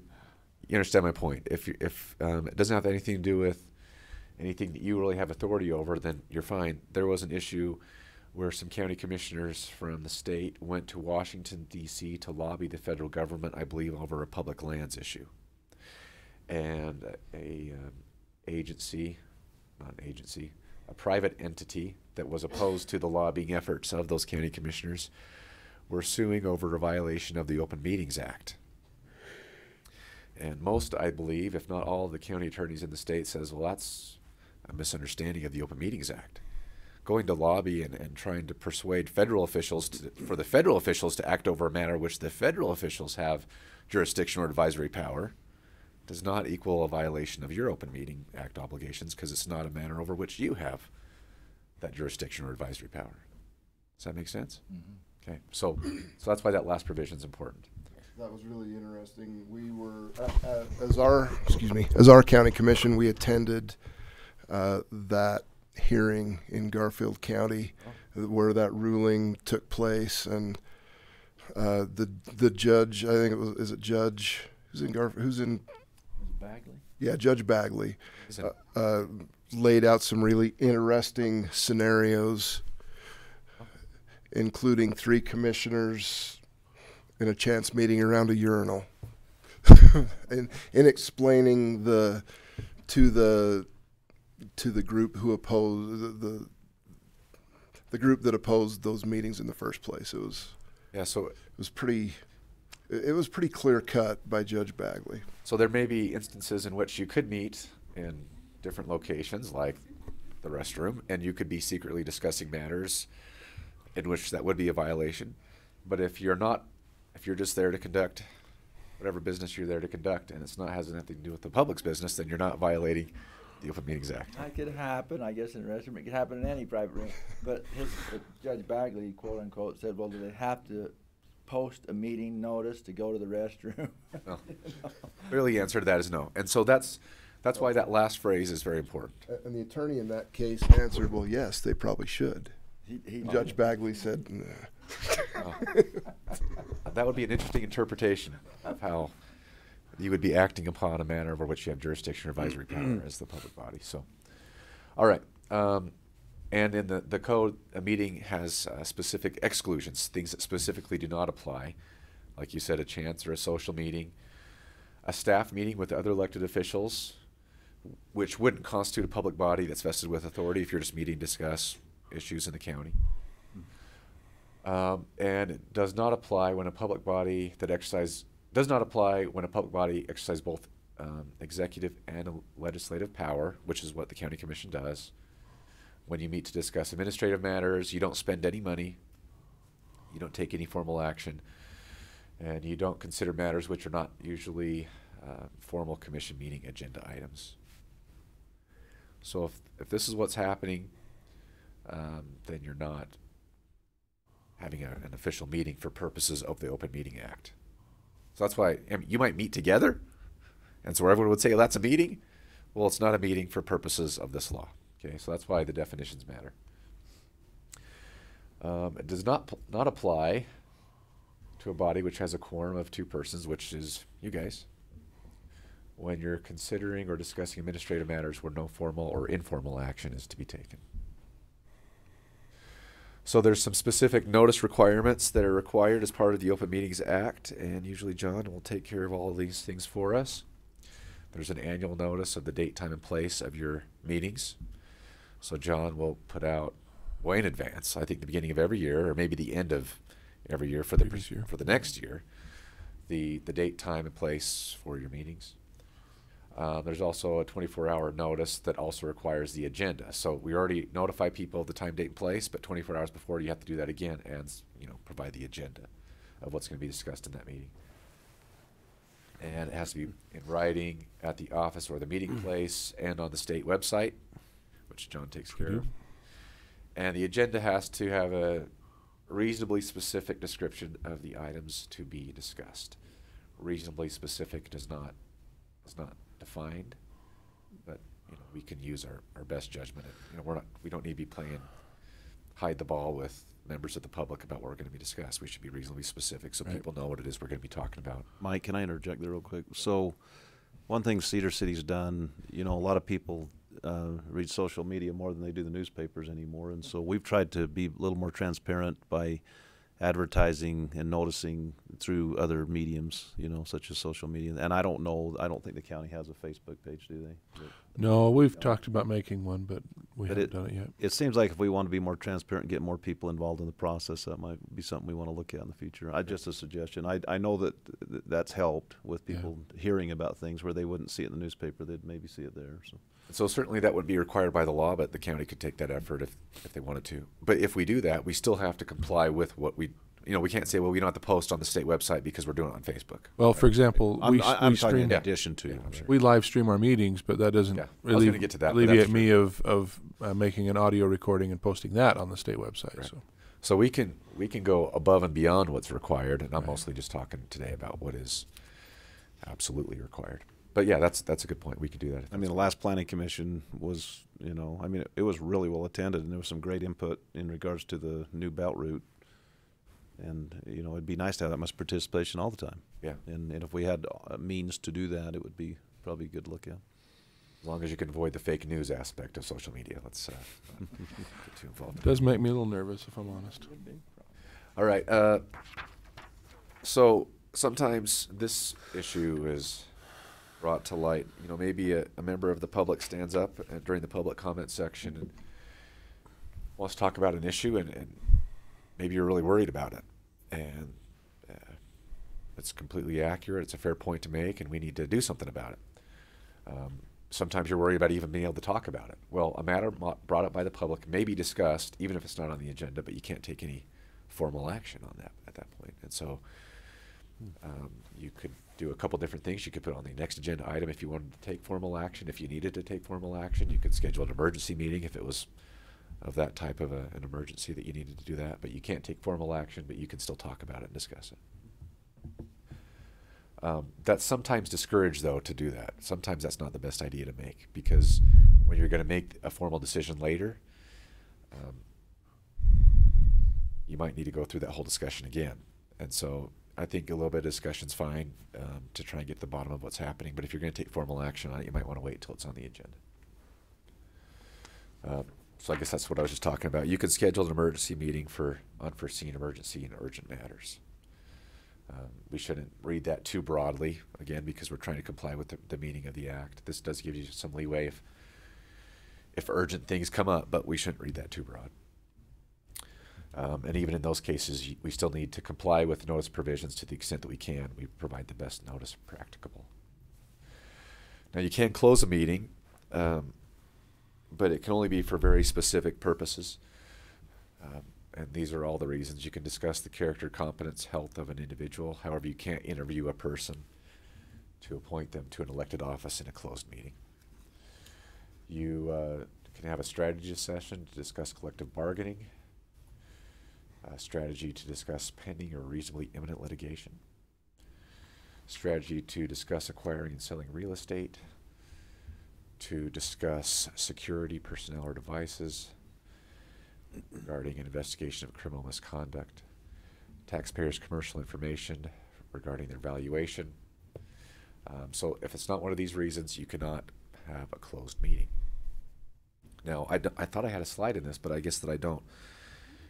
To close the meeting, you first have to be in an open meeting, and then have a motion to close the meeting for one of those specific purposes. So the motion has to be in the public portion of the meeting, and also you have to vote during the open portion of the meeting, and then you close the meeting. during that closed portion of the meeting, you can only talk about those things for which, the thing for which you close the meeting for. You shouldn't, hey, and do you remember when we talked about that one thing earlier? Or we're going to talk about this in just a little bit, in a few minutes. Let's make sure that we all agree to whatever.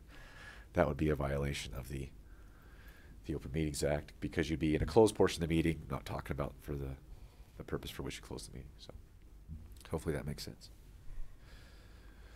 And so this is kind of what John was alluding to earlier. We have an audio recording of the public meetings. It has to be complete and unedited of the open portion of the meeting. So if we close the meeting, we can take some steps there to not have that be recorded. It has to be adequately labeled. It must be made available to the public within 3 days. And then we have to also record, although it doesn't have to be in the public portion, obviously, of the recording, but we also do have to record the portion of the closed meeting. We also have to have minutes that include all those things, and then John takes care of all that stuff for us as well. Minutes are obviously public records. Pending minutes, even if they haven't been approved yet, have to be made available to the public within what the code says is a reasonable time. And if they are made available, that we can stamp unapproved on them, just so that everyone's clear that these minutes have not been approved by the body yet. If you were to go on a site visit, which the Planning Commission has from time to time, you even have to take minutes of that, although you don't have to record it. So there might be a reason why the Planning Commission needs to go look at a particular piece of ground to determine whether or not an ordinance would be applicable there, or if it's appropriate to issue a permit there or whatever. So they would take minutes of who went there, what was discussed on that site visit, but you wouldn't be recording that.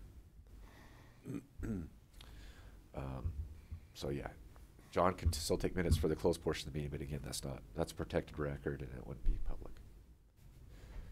So in what situations would that be accessible to somebody with grandma? Can somebody grandma those closed meetings? It's protected.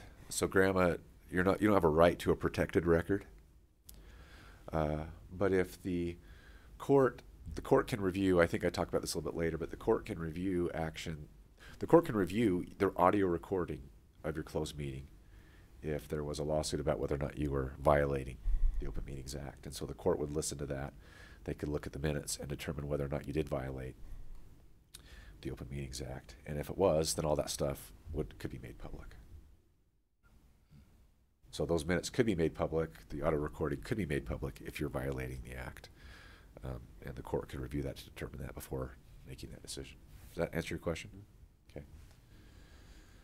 We talked about all that. So there are some exceptions to the Open Meetings Act that we get from case law. One is when you act in a quasi-judicial capacity and you're deliberating upon that. Quasi-judicial means kind of judicial, I guess, is a way of thinking about what that means. So there are appeals that can come to this body. And when you're acting in that capacity, you can close the meeting to talk about that. And I don't know I think it's that case, when they were talking about it, they said that when the judge is considering an issue, he might be in the shower. He might be sleeping in his bed. He doesn't need to be sitting on the bench in the courtroom, verbally articulating all the thoughts he has on a matter. And so when you're acting in a similar capacity, same rules apply. You don't have to be airing out all the different thoughts and ideas you might have when you're considering those issues. That's not very often that you're acting in a quasi-judicial setting, though, so you shouldn't take that too far. Actually, I think once in 4 years that I know of. It's not very often. Yeah. On an appeal or something. Again, if it's administrative business, you're not doing any formal deliberation or formal action, then you don't have to worry about the Open Meetings Act. You don't have to notice a meeting. You don't have to close the meeting. It's just an exception to the Open Meetings Act. We talked about this. If you're acting on a matter over which you have no jurisdiction, that's kind of the lobbying issue that we talked about before. And this act would be enforced judicially by the Attorney General, the County Attorney's Office, or an affected citizen. I believe the Attorney General's Office has a division or a unit or whatever that's kind of designed or anticipated to enforce these things. And there can be an action brought in court to compel compliance, enjoin violations, or a declaratory judgment, and attorney's fees can be awarded if there is a violation. The statute of limitations for that is 30 days if it's a matter for which you're indebting the county, and 90 days for other matters. And if there's a violation that occurs in a closed meeting, like I said, the judge reviews the minutes and the recordings, and they can void any action that you take. However, you can... Mike, while you're there, can we take action in a closed session? Isn't it just a discussion, and then you actually have to take the action outside? Yes, but if you did... But if we did take action... the judge would void that action that you took. Stopped working again, John. Sorry. No, it's because I switched the thing. Try that. Nope. Awesome. Try that. There we go. Okay. I can't touch anything. Sorry. That's my bad. I thought I could get away with it. Sorry. All right. Should work for you. So you can cure a violation by conducting a later meeting on the same subject and comply with the act when you do. Does that make sense? Yes. Well, it's not like any action that you take on that subject forever is voidable. You can have a meeting later, go through the appropriate process, conduct your deliberations openly, have the appropriate motions made in an open meeting, and you can cure a violation. So it's basically as if the first meeting didn't happen, it's wiped off, and then you have it do it correctly. Yeah. So the easiest way is to do it right the first time, but you can also cure it. And knowing an intentional violation of the Open Meetings Act is a Class B misdemeanor. And so that was my presentation about the Open Meetings Act. Okay. If you have specific concerns or questions, I'm happy to talk to you about it later. I'll just say it's kind of hard with the 3-member commission because you guys are going to need to talk about things from time to time. We just have to do the best we can in complying with the act, knowing that it is actually a crime to violate it. If you have specific questions on issues, let's get together and we'll talk about it. I know there have been issues where I felt like I needed to talk to the commissioners, but I would talk to them individually, one at a time, so I wasn't getting 2 commissioners together and violating the act, because I didn't want to do that. All right, so let's talk a little bit about discretion, and this kind of talks a little bit about the due process clause again. However, we're going to talk a little bit more about substantive due process. Substantive due process focuses on the decision you make, not the process. So it's kind of a misnomer in my mind. Substantive due process is also the, I don't know the right word, the sponsor of many of the more controversial issues, constitutional issues that we face in the country today. And this kind of gets at why. The full scope of the liberty guaranteed by the Due Process Clause cannot be found in or limited by the precise terms of the specific guarantees elsewhere provided in the Constitution. It is a rational continuum which, broadly speaking, includes freedom from all substantial, arbitrary impositions and purposeless restraints. So what does that mean? And the answer is, who knows? It's kind of concerning to... Thank you for your concise training. Yeah, thanks for making me feel better. Now, this is, in all fairness, this is from a dissenting opinion, but this is widely considered to be a pretty accurate description of what substantive due process means.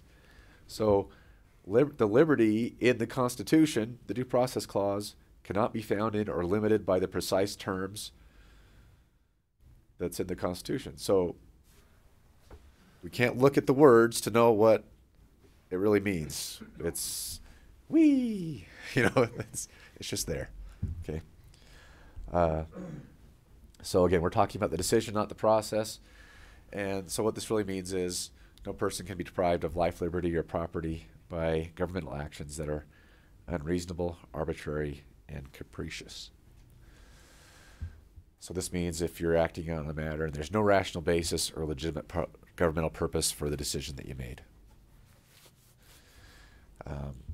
But public health, safety, and welfare, also known as the police power, is considered a legitimate government purpose.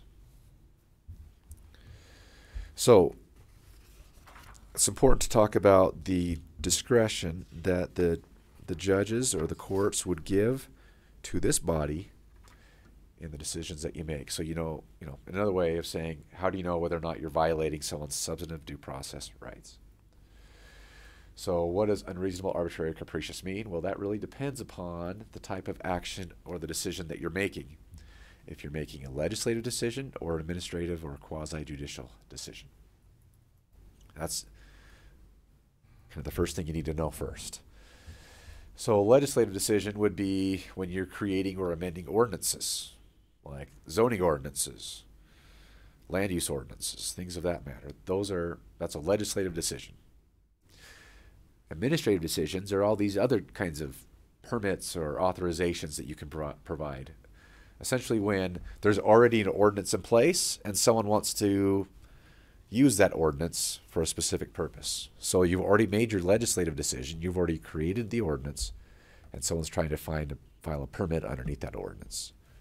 Or you're trying to determine whether or not a specific ordinance or county resolution or rule applies in a specific situation. That's an administrative decision. So let's do a little side-by-side comparison. So in the legislative decision, the standard is whether or not it's reasonably debatable that the action could promote the general welfare. So if you're making a legislative decision, that's the standard that the court looks at. Is it reasonably debatable that the action that you took could promote the general welfare? Now that's a lot of discretion. Okay? As compared to an administrative decision or a quasi-judicial decision, you have to have substantial evidence on the record to support the decision that you made. So you can see how they're quite different. Obviously, one provides more and the other provides less discretion. And again, so when you amend an ordinance, when you're amending the zoning ordinances or determining what the zoning is going to be over a certain area, you have a lot of discretion. Is it reasonably debatable that the action that you took could promote the general welfare? That's a lot of discretion. But when someone comes for a conditional use permit or a subdivision approval, you have to have substantial evidence on the record to justify the decision that you make. It can't just be reasonably debatable that you made the right decision. You have to have substantial evidence, not in your brain, not what someone else told you, substantial evidence on the record, in the public record, to support the decisions that you made. Now, this body makes legislative decisions and administrative decisions on a regular basis. So that's why this is important to understand and know what we're doing. Okay? Questions on that? Does that make sense? Okay. Talk a little bit about ethics really quick. This is a new part I've added to it. So hopefully we can go through this quickly, and if you have questions, we can talk. And if I don't have a good answer for you right now, we'll talk later. So there's something known as the County Officers and Employees Disclosure Act. Requires county officers and employees to disclose conflicts of interest between their public duties and their personal interests. That's just a general purpose of what the act is trying to do. So there's a list of prohibitions. You can't use the information that you gain, the confidential information that you gain in your position to secure special privileges for yourself or others. You can't use or attempt to use your official position. This is what I just said. You can't take, receive, accept, whatever, gifts, including loans, if that would intend to influence the decisions that you make in your official capacity. Is there an amount of a gift? Yep, we'll get to that. Okay, thank you. I have a question. Does that kind of thing also apply to people that are appointed or work as bureaucratic administrators Yep. over the commission? Over the commission? For Yes. the commission. Yes, this is county officers and employees. Okay. Now there's some exceptions. We'll get to that in just a minute. But these are the prohibitions. However, this is permissible. You can have an occasional non-pecuniary gift with a value less than $50. Now that might sound familiar because we did a specific ordinance or policy, I can't remember which one, for the county about gifts. Donation policy. Donation, yeah, we have the donation policy, that's right. That talks about when we can we solicit people to donate to the county attorney's office. You know, and I had some concerns about that because it would at least could be construed and it could appear that someone might have a better result in their criminal case if they're giving money to the county attorney's office, right? And so we don't want to, first of all, we want to avoid that from even being possible, and we also don't want the public to think that's what's happening. And so there was a policy that was designed to kind of address those issues. And by the way, Mike, just to update the commissioners, I did send back a donation recently, $2,500, because it actually violated that. It came with strings attached. You will agree that you'll use the money in this way.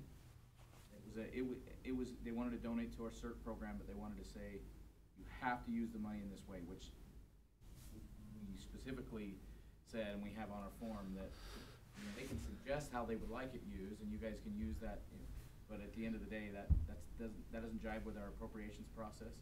So I sent it back, and I said, we would love to do something here, but I need you to fill out this form and send it back, just so you know the constraints upon which you can donate money. I haven't seen it back.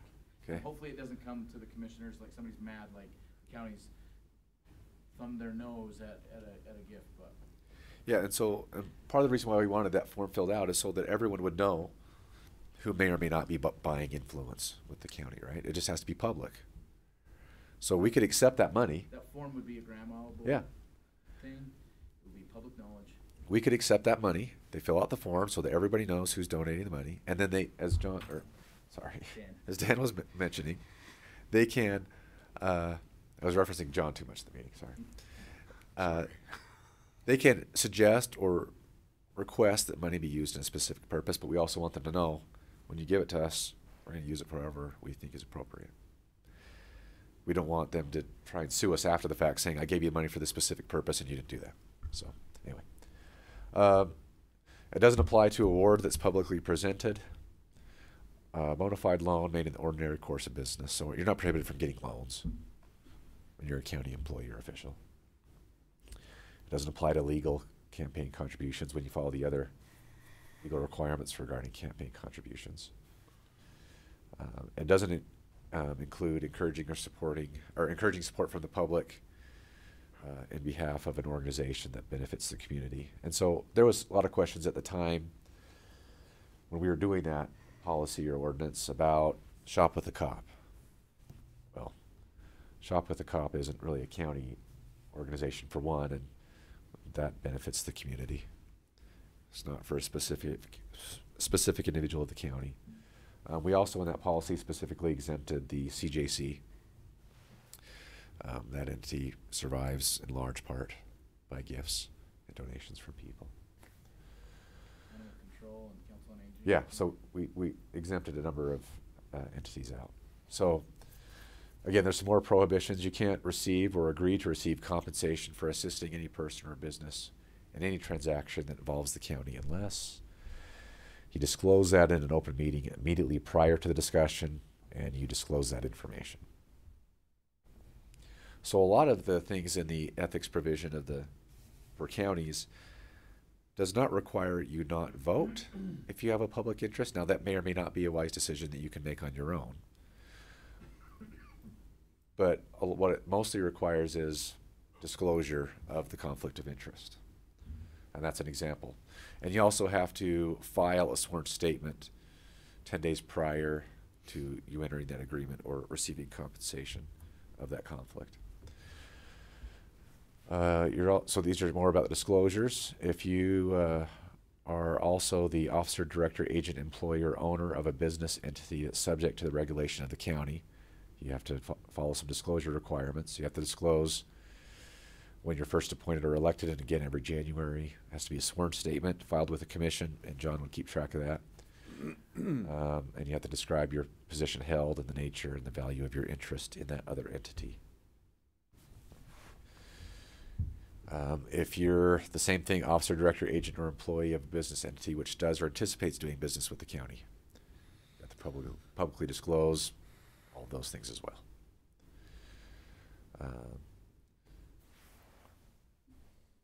If you have personal interests that might create a conflict of interest, you have to disclose in an open meeting to the other members of the body any personal interest or investment which creates a potential or actual conflict of interest between your own personal interests and your public duties. And then there's also some prohibitions regarding the employment of relatives. We can't employ, appoint, vote for, or recommend appointment of an individual when they will be directly supervised by a relative or household member. And we can't have a public county employee directly supervising someone who is a relative when their salary, wages, or pay or compensation is paid from public funds. Now, there are a number of exceptions to that which don't apply very often. So if there's a specific reason why we would need to get around that, we'd have to see whether or not the exceptions apply. But that's the general rule. We don't do that. It causes problems when we do. It looks bad when we do. We try to avoid that to the extent that we can. Like I said, if there's a reason why we need to get around that, we can look at that at the time. So again, some personal interests. If you have a personal interest that creates a conflict with your public duties, we got to disclose that. And as I said before, a lot of these conflicts do not require that you don't vote, but it does require that you disclose. As I said before, you might have a reason why you don't want to vote, and that's fine. In some instances, that might be wise politically or whatnot, and that's up to you. But there's not a requirement that you don't vote when you have a potential conflict of interest. You just disclose it in the appropriate way. Again, if you have questions on that, if you see that coming, it's best if we can talk in advance of the meeting, and I'd be happy to walk through it with you and help you know what the legal requirements are. Whether or not that's wise for you politically or whatever, that's your own decision. But I'm happy to help walk you through the legal requirements of that. Is that fair? Okay, that's all I have unless you have any questions for me. Thanks very much, Mike. We appreciate that. We always need a review. All that's left is our non-delegated. Is there anything on prairie dogs? I will say that I appreciate the Iron County Builders Association bringing in Jonathan Wood, who was the attorney from the Pacific Legal Foundation that helped Petpo get the ruling in court that the state would control prairie dogs on private land.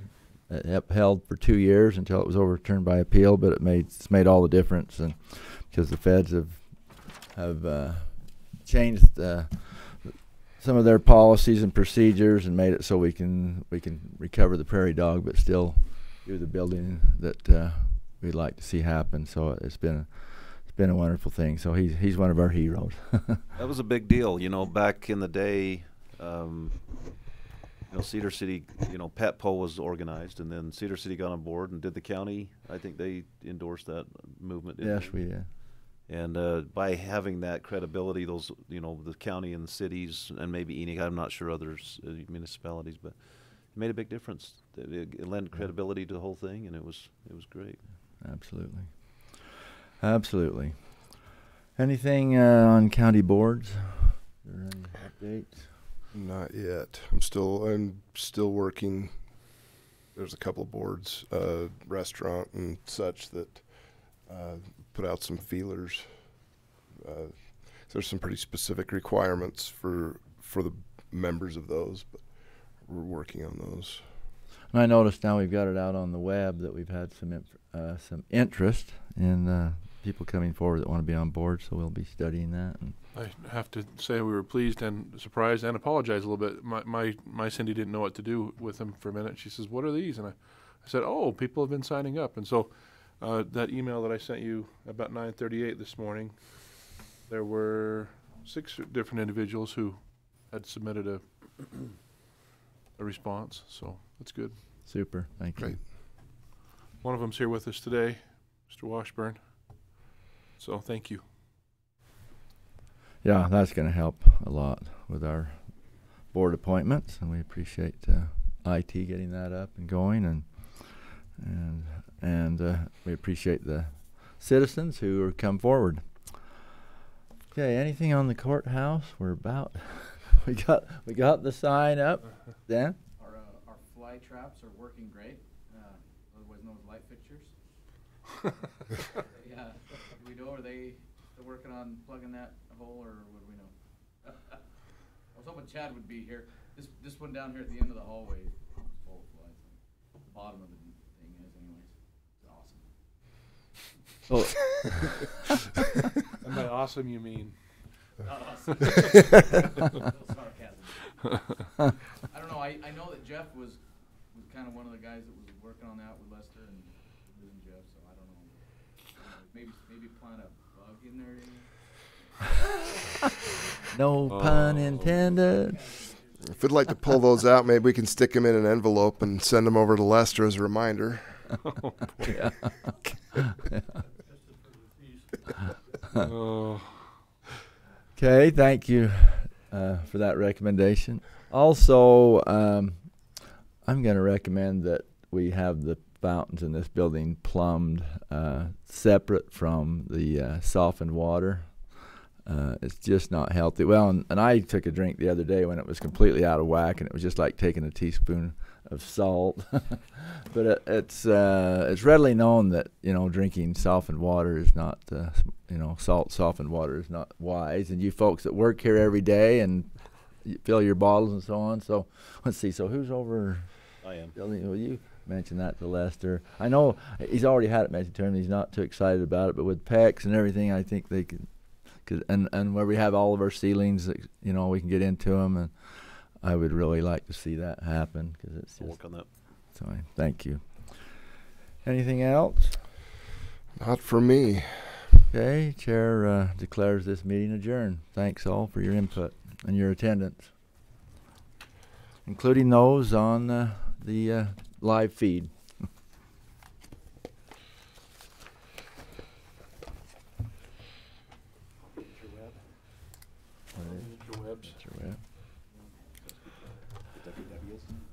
Oh, I got to.